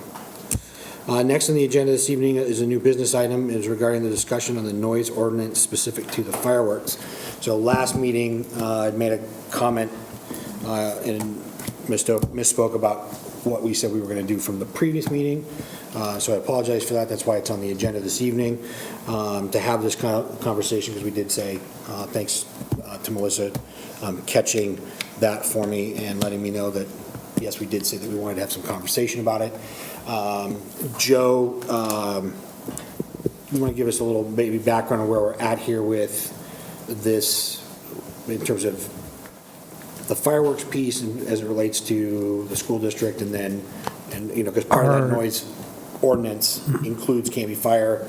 We want to just look at the volunteers of Canby Fire for the 4th of July fireworks show. Our ordinance has, our noise ordinance has in it some exceptions, so that, just as you saw tonight, if you don't meet an exception, you have to come in and get a variance if you want to make noise above the allowable amounts at whatever time you're trying to do that, or outside the window of when you're supposed to make certain allowable noise. So a few years back, there was a kind of a last minute, I won't say last minute by actual minutes, but by the process that you have to go and let everybody know within 200 feet of what you're doing and come and get a variance. In the speed of government, sometimes, last minute can be, oh, you didn't do it 2 months in advance, you're not going to be able to do it. Last year, or a few years ago, the football team, it became at issue that the football team, every time it scored or whenever they started their celebrations, were using fireworks. That was annoying to some of the neighbors, and so there was a fix where Canby School District was given an exception in your noise ordinance for their use of fireworks at the football games. That allowed them basically not to have to come in like the Gator Grinder folks did and get special permission every time they wanted to do that. That was the fix at the time. So that, I believe, is the discussion point tonight, because there are other exceptions in there. Some of the exceptions are the 4th of July fireworks. I don't believe those were the same. I don't think folks are complaining about that, because it's a one-time event, it's right at sundown on 4th of July, every 4th of July. I think part of the issue with the football team is you don't always know if or when they're going to score. You don't always know basically how much noise and when it's going to happen. And so I think part of what's at issue is the randomness of that exception. And so here we are, I think, several complaints and discussions later, trying to figure out whether or not it's worth it to have baked into your ordinance a permanent variance for these folks, exception, so that they can make whatever noise they want to whenever they want to around the football games, or whether or not you want to go back to how it was before, which is they should come in and get a variance. And then you would have to discuss whether or not you want to give that variance like you did to the Gator Grinders today. So, right, so tonight, thank you, Joe, I appreciate that. So we've had, thanks, turn myself off. We've had Paul come a number of times and address us on this issue. We've had some conversation with Canby School District in terms of doing, not doing. We've looked at the fireworks in terms of a percussive nature to them. And so, again, going back to a couple meetings ago, the dialogue was to have some dialogue about this, and if we wanted to move forward and open up, we would require us opening up the ordinance to change any language within that around this particular piece, correct, Joe? Yeah, and that was in the packet, and it's highlighted. That was the last time we did the ordinance to change it. That was the highlight that got changed to include the fireworks and other explosive devices at football games. So I lay it before you all in terms of what action we want to take going forward. And Paul and Brenda are here to make comment here as well. And we'll give them an opportunity after we, I guess, have some dialogue. So, Councilor Parker? Well, the way our city attorney explained it, you hear me say a lot of times, it's not just me understanding an ordinance, it's being able to explain it to people. And I think I would have difficulty explaining why we have a two-tiered system that some people, even tonight, some people may be confused. Why somebody has to come in and go through the exception 12 years in a row and others don't. So that part bothers me. And also I like to treat everyone the same. So I guess I'd like everybody in or everybody out. And I'll just put that on the table as an option of saying that if people want to have a voice, if they want to say something about it, that by having these annual events put into the same treatment, that everybody has to come in, everybody has to announce, as was tonight, whether there were any complaints or not, that it's a moment of visibility and accountability. So I don't know what that looks like, but I do know I'm uncomfortable having a two-tiered system where it seems like there's two different ways of treating things that are kind of the same. Okay. Thank you, sir. Appreciate that. Councilor Spoon. I think that's where some of my heartburn has come. It's not even really about the fireworks as a singular issue. But one of the things we ask every time we get a noise variance request is, have there been any complaints, right? And that helps us determine if some adjustments need to be made to the events or how we handle certain things. And I personally like the fireworks. I'm not trying to see them end, but I have some heartburn with the idea that now we have a situation where we have a regular series of complaints about them, then there's adjusting the noise ordinance back to the way it doesn't end fireworks. All it does is requires the school district to behave the same way we ask everyone else to behave. And to notice the neighbors and to open discourse, dialogue, and conversation with the people who are struggling with the way things are working. So the question, it gets a little muddled. This isn't really about ending fireworks or not ending fireworks. That's the school district's choice if they want to keep coming and asking for a variance. I don't have a problem approving a variance, but I'm struggling with the idea that we have a series of complaints now and we're trying to close the door on citizen comment and conversation about an ordinance by just not having the school district go through the same process we require of everyone else. So I'm really conflicted from that perspective. I like giving citizens an option to weigh in, and I'm not sure that the current way our ordinance is written, we allow that. So you're leaning more towards the aspect of bringing this back as official ordinance conversation and... I'm not sure my mind's made up. I could get there though, but it's not, to me, it's about separating the issue of this isn't about whether or not we want to see the fireworks continue. This isn't about banning the fireworks. This is about whether or not we're going to give citizens an opportunity to come and express complaints and help us work with the people that are going above the standard noise to make it as livable of a community as possible. And I would like to see the fireworks continue. I also think that the government owes it to the citizens to give them, to treat everyone the same. If the school district's gonna get an automatic variance, why not let everyone have an right? At what point, we have a series of complaints on this issue and I wanna keep the conversation open. And I think the best way to do that and to give the citizens a voice is maybe by putting the ordinance back the way it was and having the school come and ask for the variance every time. And then I'm happy to vote for the variance.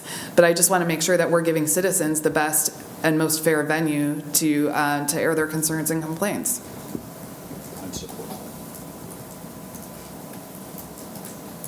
Okay, thank you. And while I agree with both of you that there should not be a two-tier system, I also think that something that happens year after year, like the Gator Grinder, maybe we give them an ordinance themselves in order for them to not have to continue to keep coming back for this. I don't know how long the fireworks have been going on at the football games. I know I played against Canby back in the early 90s, or 1990, and the 80s, and fireworks happened back then. So this has been going on for a long time. They now have an ordinance. I know the Gator Grinder has been going on for about 12 years, I think he just mentioned. That's a long time, so maybe we give them an ordinance as well. Maybe something that's going to happen for 10 years straight.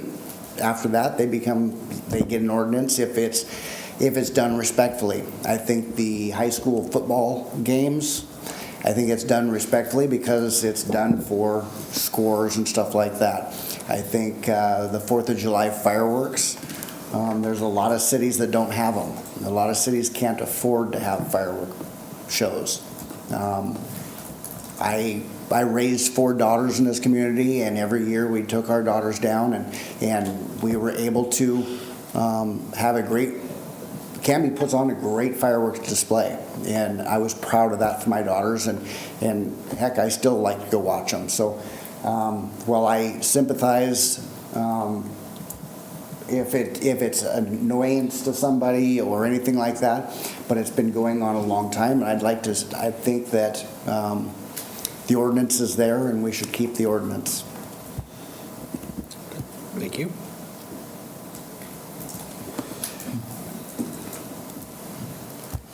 Anyone else want to? Yeah. I played football in high school, not down here, and I wish that there would have been, played, if you want to call it that. I wish that there would have been fireworks, because I really like the feeling that comes with that.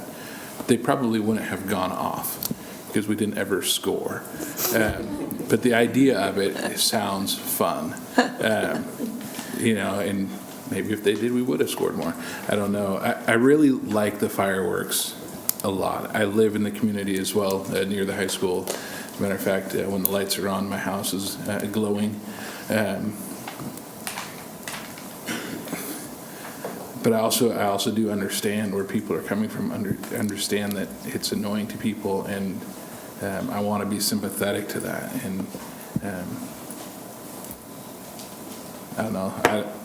I just wanted to talk, I guess. I feel bad for the people, but I don't want them to go away. Okay. So how do we solve both? Well, and that's, okay, so it's not, tonight is not necessarily about a solution.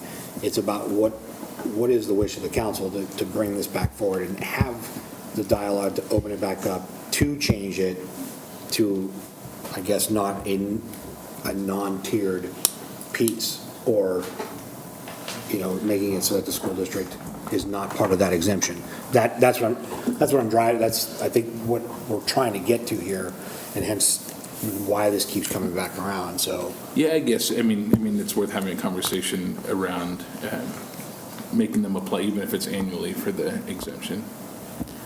Well, if we're going to treat everybody equally, we got to remove the fire district too. I think an annual exemption might be a fair compromise, a once-a-year variance where they can ask for multiple dates at the same time. The real benefit to it, from my perspective, is that, like with the Gator Grinder, let's use them as an example. I live in the neighborhood. Now, I know when it's going to happen. I can plan around it, and to me, if the school district on an annual basis did a noise ordinance or a variance and noticed all the neighbors, at least they would know the dates of the games, the times of the home games, because those do change every year. July 4th doesn't change every year. We know when July 4th is going to happen. People can prepare for it, but the home games change. And again, I don't want to see them go away. I would continue to vote to allow the variance if they came, but it's the notice to the neighbors, I think, would be really helpful in minimizing some of that randomness, and also just giving them an opportunity to be a part of the conversation, so they can come and say, it's gotten worse, or it's getting better. I appreciate, just continuing to have that transparency with the citizens in the area. I think there's a compromise. I don't want the fireworks to go away. I just also want to respect the voice of the neighbors that live there and have now continuously complained about it. Well, I guess having that conversation on an annual basis does give us that option to, if it does get out of hand, if it does get, too loud or louder, it gives us that annual kind of check-in. So I'd be willing to talk about it once a year. Can may curb them adding events too. It was supposed to be only football, remember?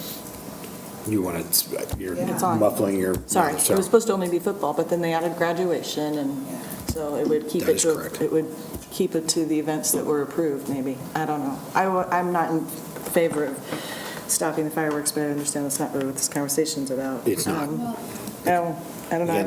I've been kind of. The crux of the conversation is, Do do we we want open to up the open the ordinance? And I've been dialogue? back and forth with myself about it.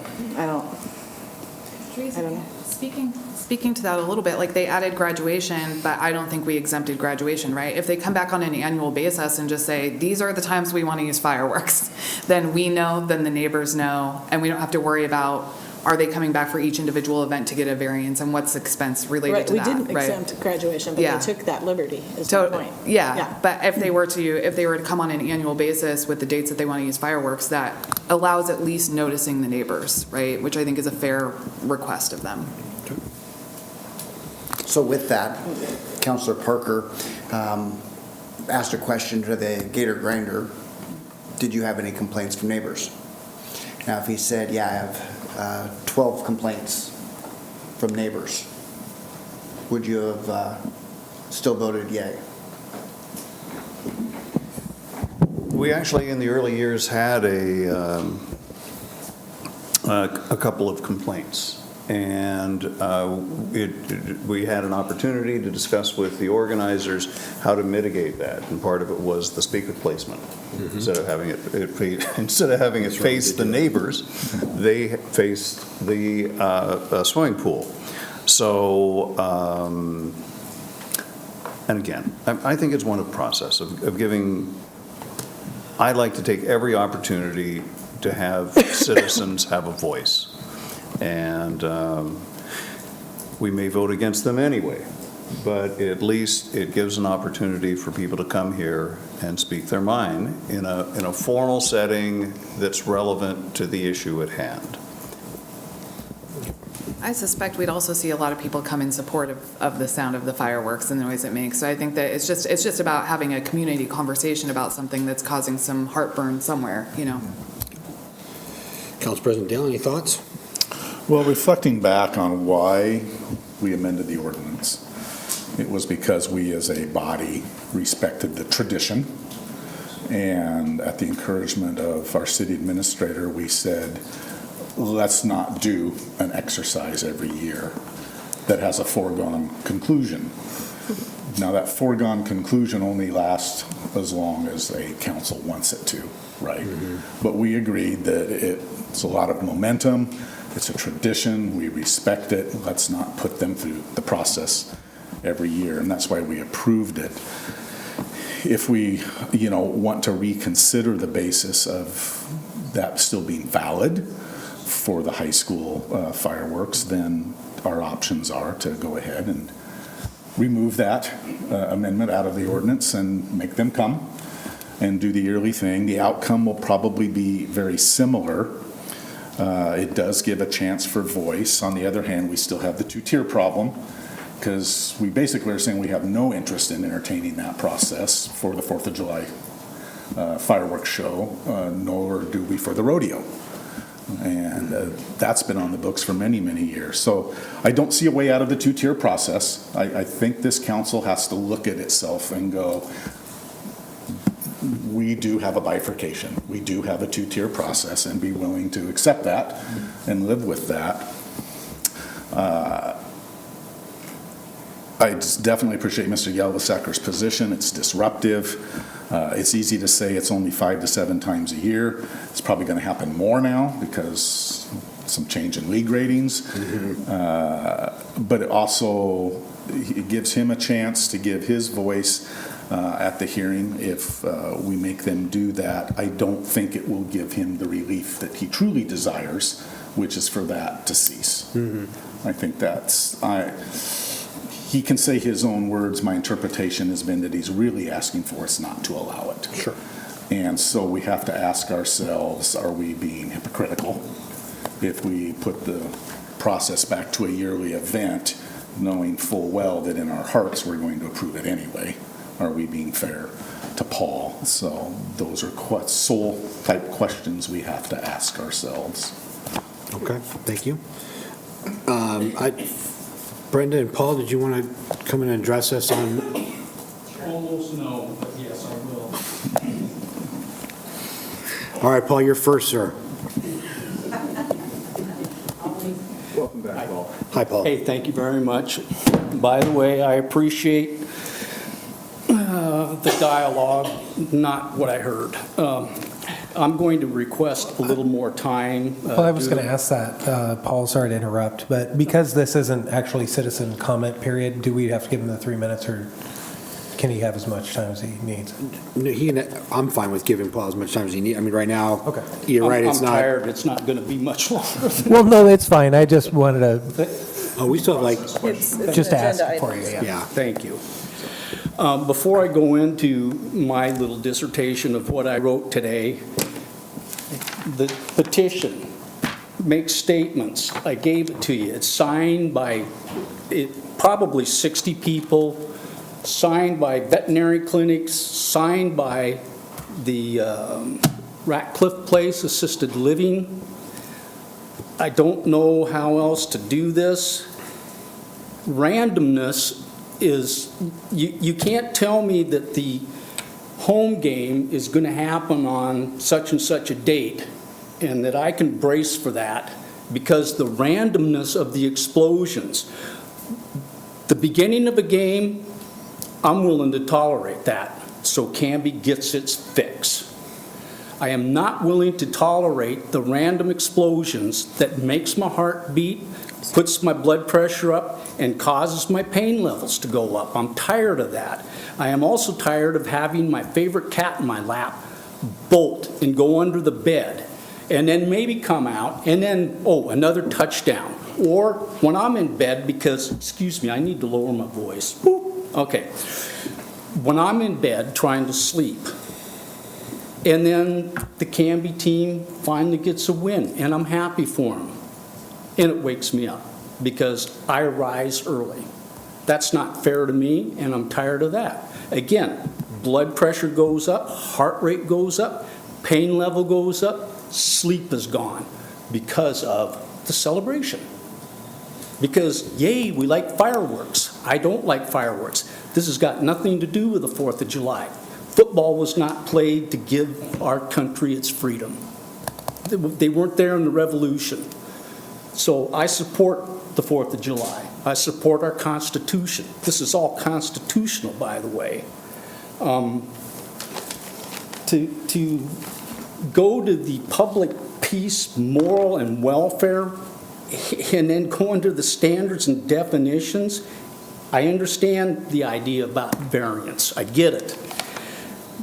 But in the language, even with a variance, it shouldn't be null and void.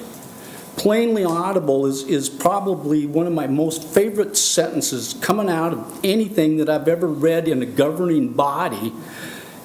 Plainly audible means unambiguously communicated sounds which disturb the comfort, repose, or health of the listener. It is singular in nature. It doesn't require a group.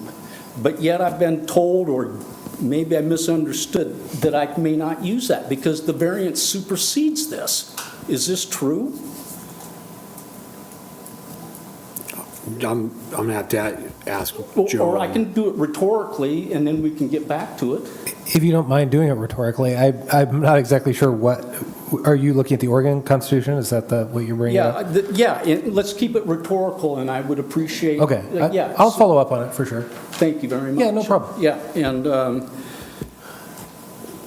one other, let me do this one, and then I'll go on to my little dissertation.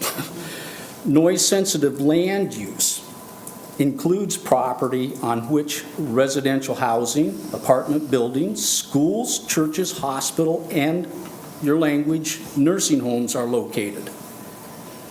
That in itself says a lot to me, that you're giving a variance to a place that is already in a noise-sensitive land use area, AKA the high school, AKA my house, the Church of Jesus Christ of Latter-day Saints, and on it goes. And you gave variance to this. And I'm having a real hard time wrapping my head around it.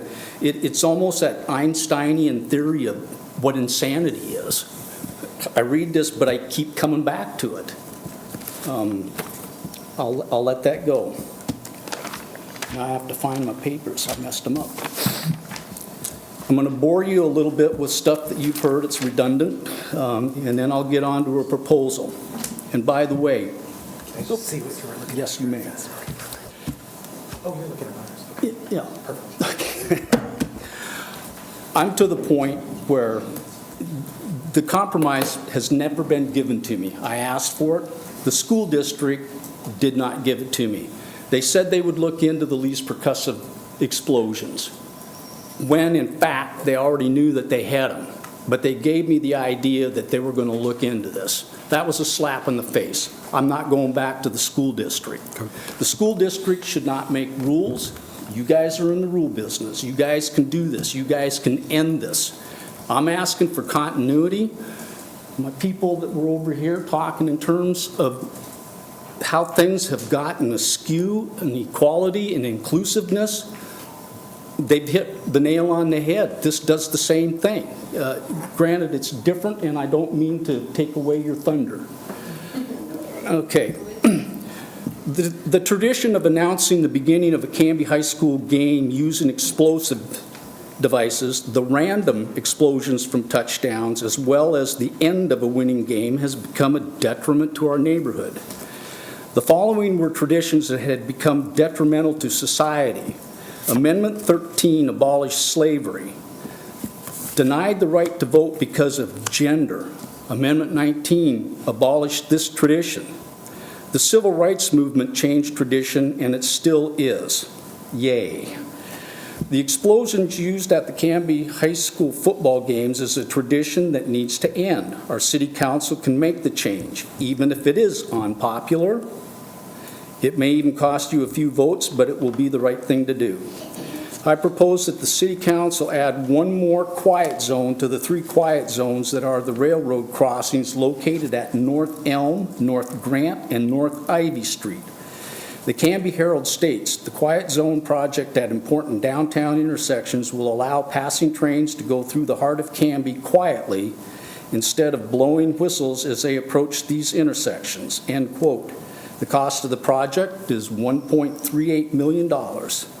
The new or fourth quiet zone located on the south side of Canby will be defined by Canby's Public Peace, Morals, and Welfare Synopsis, specifically Chapter 9.48, Noise Control, Section 9.48.010, Standards and Definitions. I just got done reading the noise-sensitive part, so I won't repeat myself. The new quiet zone that is already located in a noise-sensitive land-use area shall be referred to as the Canby Cougar Complex. The new quiet zone will abolish the use of any explosive devices in said zone. Another direct quote, plainly audible. I read that. Will not bore you with it. The new quiet zone recognizes this language as an individual's right to redress any complaints. It will not be subjected to or altered by any variances. The cost of this new quiet zone, known as the Canby Cougar Complex, is $0. It seems to me that the City Council has a win-win situation before them. The fourth quiet zone is our neighborhood. It may not be as important as the other three, but I'm sure my neighbors, to include their loved ones, their pets, an assisted living complex, a fine veterinarian clinic, and the Church of Jesus Christ of Latter-day Saints, will not mind if we aren't as important as the others. When you allowed explosions to occur in our neighborhood, which is located in a noise-sensitive land use area, you took away our quiet zone. Why is this okay when the City Council is willing to create 3 new quiet zones for the important downtown intersections at a cost of $1.38 million? It's quite the conundrum here. Those of us that aren't included deserve to be treated equally. This needs to end. You can't have it both ways. You can't have the north side with a new quiet zone. It doesn't bode well with those of us that you've taken. I don't know what the difference is between noise sensitive or quiet. To me, it's right here, it's balanced. Noise sensitive deals with noise and it should be sensitive. It's an ordinance to stop loud noises. Quiet zone, and by the way, I support this. I support the idea of having the railroad quieter for the people, for the businesses. It could make better for Canby. I do not support the idea that you took our quiet zone away from us. That doesn't sit well. It's hypocrisy.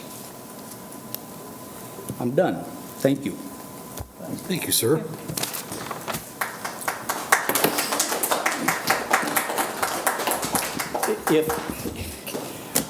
I'm sorry for my rancor. Actually, let me take that back. Use somebody else. I'm not. Okay. You guys are appreciated. I sat on church council for a couple terms. I know what it's like to be in a committee. I know what it's like to have people like me come in. You want to get rid of me? You know what to do. The other thing is, I am willing to spend my energy elsewhere. I am deeply involved, or want to be deeply involved, in suicide prevention. I have, believe it or not, I like people, and this is dear to my heart. Use my energies elsewhere. Be done with this. My wife is going to be the nice part of this conversation. I'm thankful for her, and I think you will be too. Thank you.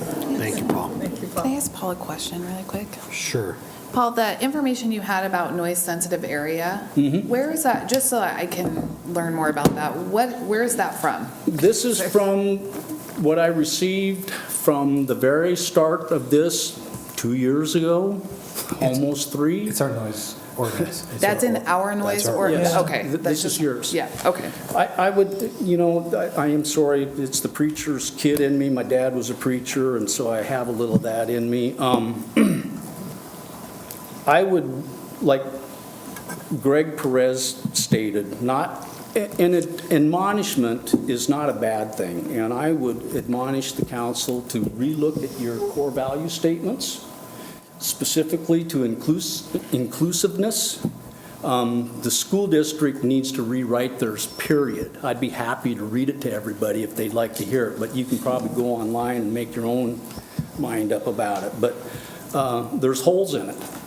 And I think the council is better than this, and I believe you would read it, and you need to change the language or step it up, one or the other. Thank you. Thank you, sir. Brenda?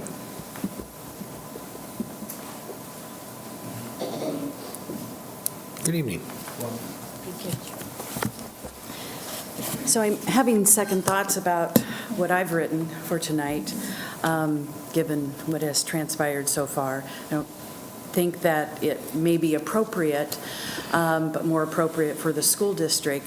But nevertheless, I'm going to read it, just so that there is an understanding of where I'm coming from in support of my husband and in support of my family who has grown up here in Canby.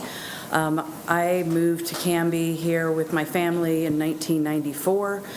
I live a couple blocks from the school district with my husband. We raised a son that went through your school district, and I was a special ed teacher for Canby School District for a time, and so I'm very familiar with tradition, and that seems to be the crux of the problem here, is that there is tradition, there is likability of that tradition that is so strong that you can't see through anything else. And it's a real shame because tradition needs to change sometimes. Paul alluded to that in his statements. And I'm going to give you a tradition that when I went to Washington State University, I'm a graduate of Washington State University, I am a cougar of a different kind. And we had a tradition of locking up a real cougar on campus. And I like to say that I had something to do with that tradition ending, and it needed to end. I like cougars, but I prefer cougars in the wild. I like fireworks, but I prefer them not to be random and explosive and harmful, especially to my family members.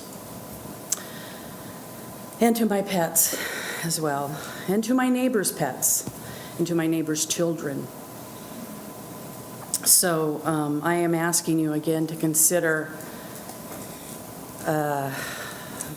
Paul's proposal to end the tradition at Canby High School, and you have it within your power to do that. That is exactly what you're here for. While I understand that tradition at the football games can be fun and likable, it is not conducive to everybody. It is not conducive to me, and I like fireworks, but I don't like watching my husband explode when the explosions go off so randomly and so often, you know.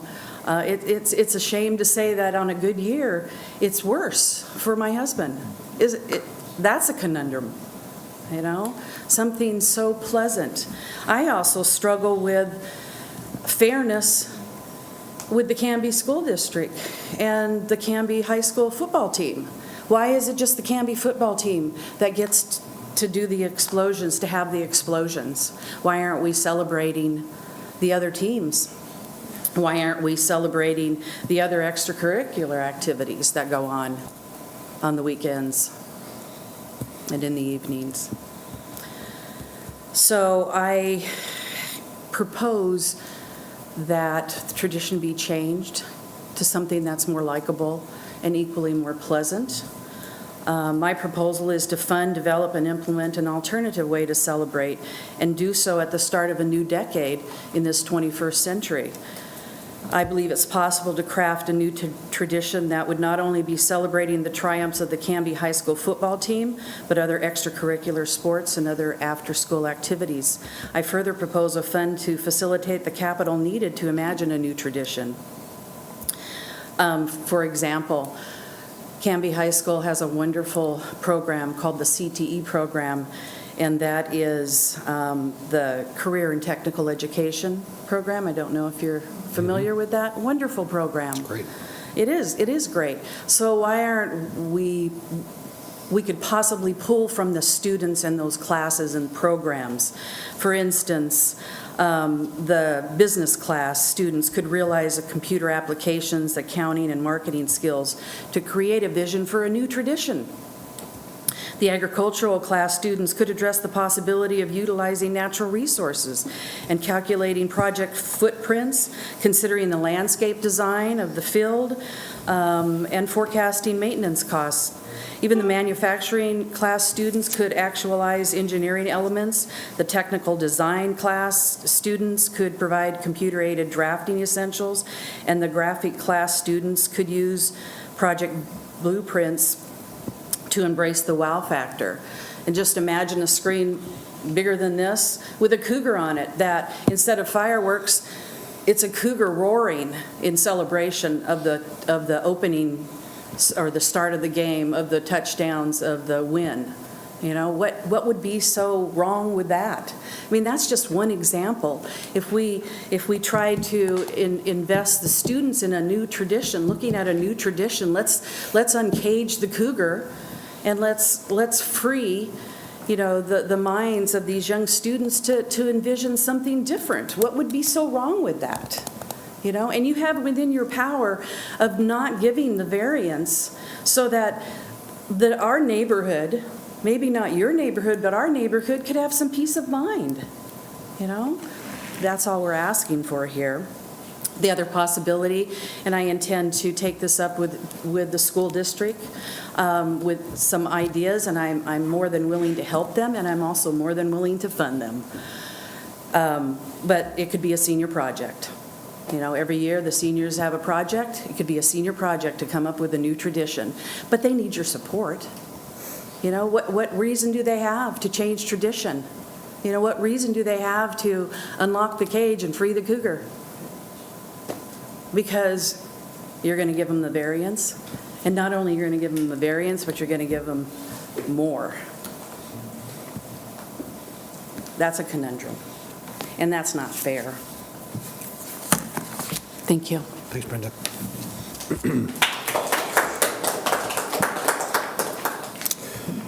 So what I've got here in terms of our dialogue from that, and thank you, Paul and Brenda, I appreciate that, is that based on what I've heard this evening, that yes, we want to open up the ordinance piece and have that conversation, at least from a majority of you. Is that still am I hearing that correctly? Yeah, I think it's a worthwhile discussion to have. Clearly, that's not anything Paul's interested in. I didn't hear anything about process there. So,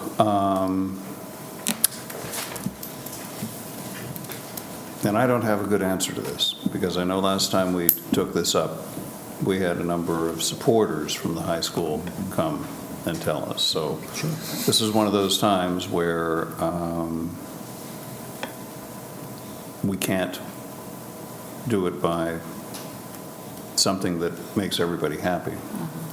I still would like to have a discussion on the process question, on whether we bring the school district back each year.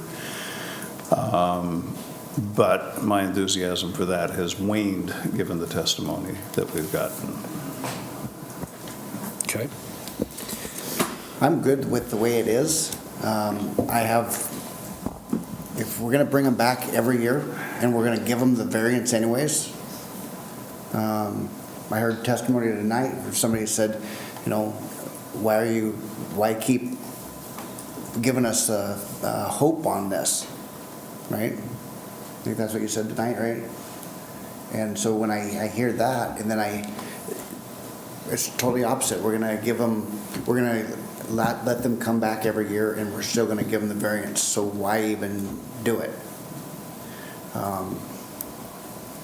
That's where I'm at. Okay. Tim made some great points as well, which he usually does, which is why I like talking after him, not before him. the two-party system was mentioned and brought up, and no matter what, we can't necessarily get rid of that. It's still going to be kind of a two-tier system. And again, if their goal is for us to cancel it, I don't see that happening. I see us, supporting the fireworks every year, and so I too have my energy has waned on having the conversation again, as Councilor Parker has mentioned, if that's not going to get the desired result that Paul and his family are looking for. So I'll go with whatever everybody else thinks, but I'll have the conversation, or we can just leave it the way it is. I'm okay with it. Okay. I see value in still having the conversation and opening the conversation up. Who knows if we'll not change anything, if we change something, but I don't, and maybe I differ with Councilor Berge a little bit, because I don't see it as false hope. I see it as continuing to have a conversation. We've made adjustments with organizations in the past when they were receiving complaints. I think that keeping the conversation open between the citizens, the city, and the school is good governance. Shutting the conversation down and saying, we're getting a series of complaints about this now year after year or month after month, but we don't see value in having conversation. Right now, do I think that the fireworks are going to change? No, I think that they'll apply for the variance, and I think the majority of council would allow the variance. Do I think that will happen every year? I don't know. I think it depends on what the citizen engagement is, right? But I don't think that it's good governance to shut citizen engagement down because it's easier, right? I think that we should make government as accessible to citizens as possible. We should have as much conversation as possible. And if our result changes now, probably not. I don't see that happening. The politics of it are pretty clear. Do I think that over time some adjustments could be made, or that conversation will be productive in a capacity that leads to a win-win situation that might be different than what we have now? I think that's also possible. And so why we would just shut that conversation down, like I can't get behind telling citizens, no, there's no point in you coming anymore. Do I think Paul will get the result he wants right now? I don't think so. Do I think that we've already heard some pretty interesting conversation that we've never heard before about the topic? Absolutely, and that's why we need to keep the conversation open. And what that looks like today might be different than what that looks like 5, 6, 7 years from now, but you won't get me to vote to shut citizen conversation down. Okay. Thank you. Well, so based on what I'm hearing here, at least on the dais piece and where I'm at personally, I think that we do need to have this dialogue and open up that conversation from an ordinance standpoint. So I will work with staff to figure out what we need to bring forward for that conversation to occur and when, so that we can do that. Yeah, I think that's kind of where we're at in terms of the dialogue piece. So we'll continue to have it. We'll have that conversation with Joe and Amanda to figure out what piece that looks like and how much work that we got to put towards that. So we'll do that. So I appreciate the dialogue. Is this on this topic? Yes, it is. It'll be short and sweet. I have a question. You don't have to answer it. But what I would like to see is this group meet with Tripp, the superintendent, along with Paul. This would be a step into which you can make a decision. Does that make sense? Have you all sat down before, all of the city council, Tripp and Paul? No, we have not. That's been a dialogue between Tripp and staff. I think you guys should come together, and that's going to help you make a decision. Because this has been drug on for about 3 years now, 2.5 years, and it needs to come to an end. And I think the dialogue between all three of you is going to help you come to a conclusion. Well, sorry, Greg, I'm not off the hook just yet. And Paul, correct me if I'm wrong, was there not a conversation with you and Tripp and our city manager at one point? The city manager, Rick. Mr. Robinson? I had conversation, not jointly. Okay. I had conversation with Tripp and another person, and it had to do with last year when Channel 12 said the fireworks were done, the interviews were done, and the school acquiesced to that and said that they're no longer going to use them, and then found out that that was not so. Mention of the mayor and the city administrator at that time that stated that we think it's good that you should look into this more, was left. They ignored you. Tripp sat there in his office and acquiesced to the quote-unquote mob mentality of the social media people that were hammering, and he said they're back on. And I said, and so am I. Well, Superintendent Goodall's not here. I don't want to get into doing that with him. I'm just telling you what the facts are, and that's not spreading anything, so. Okay. Just a suggestion. And Mr. President, thank you, sir. I appreciate that. All right. May I ask, I'm sorry. I'm sorry. That's okay. My protocol is, it's lackluster. That's okay. I get to run these meetings, so if I want you to speak, I'll let you. Okay. The question I have has to do with the new quiet zone. Is it indeed something that you are going to implement? So, not necessarily a topic this evening, so we're going to stay there. Now, it is something that we are looking at and we are looking at moving forward with. As we heard tonight, that the Archway project and the Quiet Zone project are moving ahead, and I believe we're going to be going into construction here within the next June. Okay. Okay, thank you for that. Yep. And I guess on that note, then I'll leave it. And I just want to mention some of the problems. With Mr. Perez, I appreciate the approach. One of the issues we always have, and you guys, I have to always admonish you, we're using that word a lot tonight, about not having public meetings that aren't noticed. It's really hard for a whole body to go talk, and it's kind of apples and oranges if the whole political body goes and talks to their administrator. So I don't know if you guys want to appoint, if you want that strategy, somebody to go talk to one of, say, their board members. And it might get a different conversation too. Because I don't want you guys going out there and having a public meeting without noticing it. Sure. But I also, he does, Tripp represents in the way that Amanda Zyber does, the school board. Right. So, I mean, it might also be worth going and sending a representative of your body to one of their representatives and see if you get some traction that way as well. Well, we'll work that angle, Joe, and I know that we've got a couple council members that have relationships with school board members to have this conversation, so we will do that. Okay. I'm learning, thank you. No, hey, some weeks we're learning too, Paul, so thanks. All right. City Administrator Business and Staff Reports. Amanda, hello. I don't have anything. You don't have anything? All right, second opportunity for citizen input. If anyone wants to address the council on anything further this evening? All right, Melissa, action review, please. Okay, you've approved the consent agenda and approved the noise variance request. Fun-filled evening, thank you. If there's nothing else, I'll take a motion to adjourn. So I have a motion on the table to adjourn. Can I have a second, please? Second. So the motion's been made by Councilor Spoon and seconded by Councilor Berge to adjourn. All those in favor? Aye. Anyone opposed?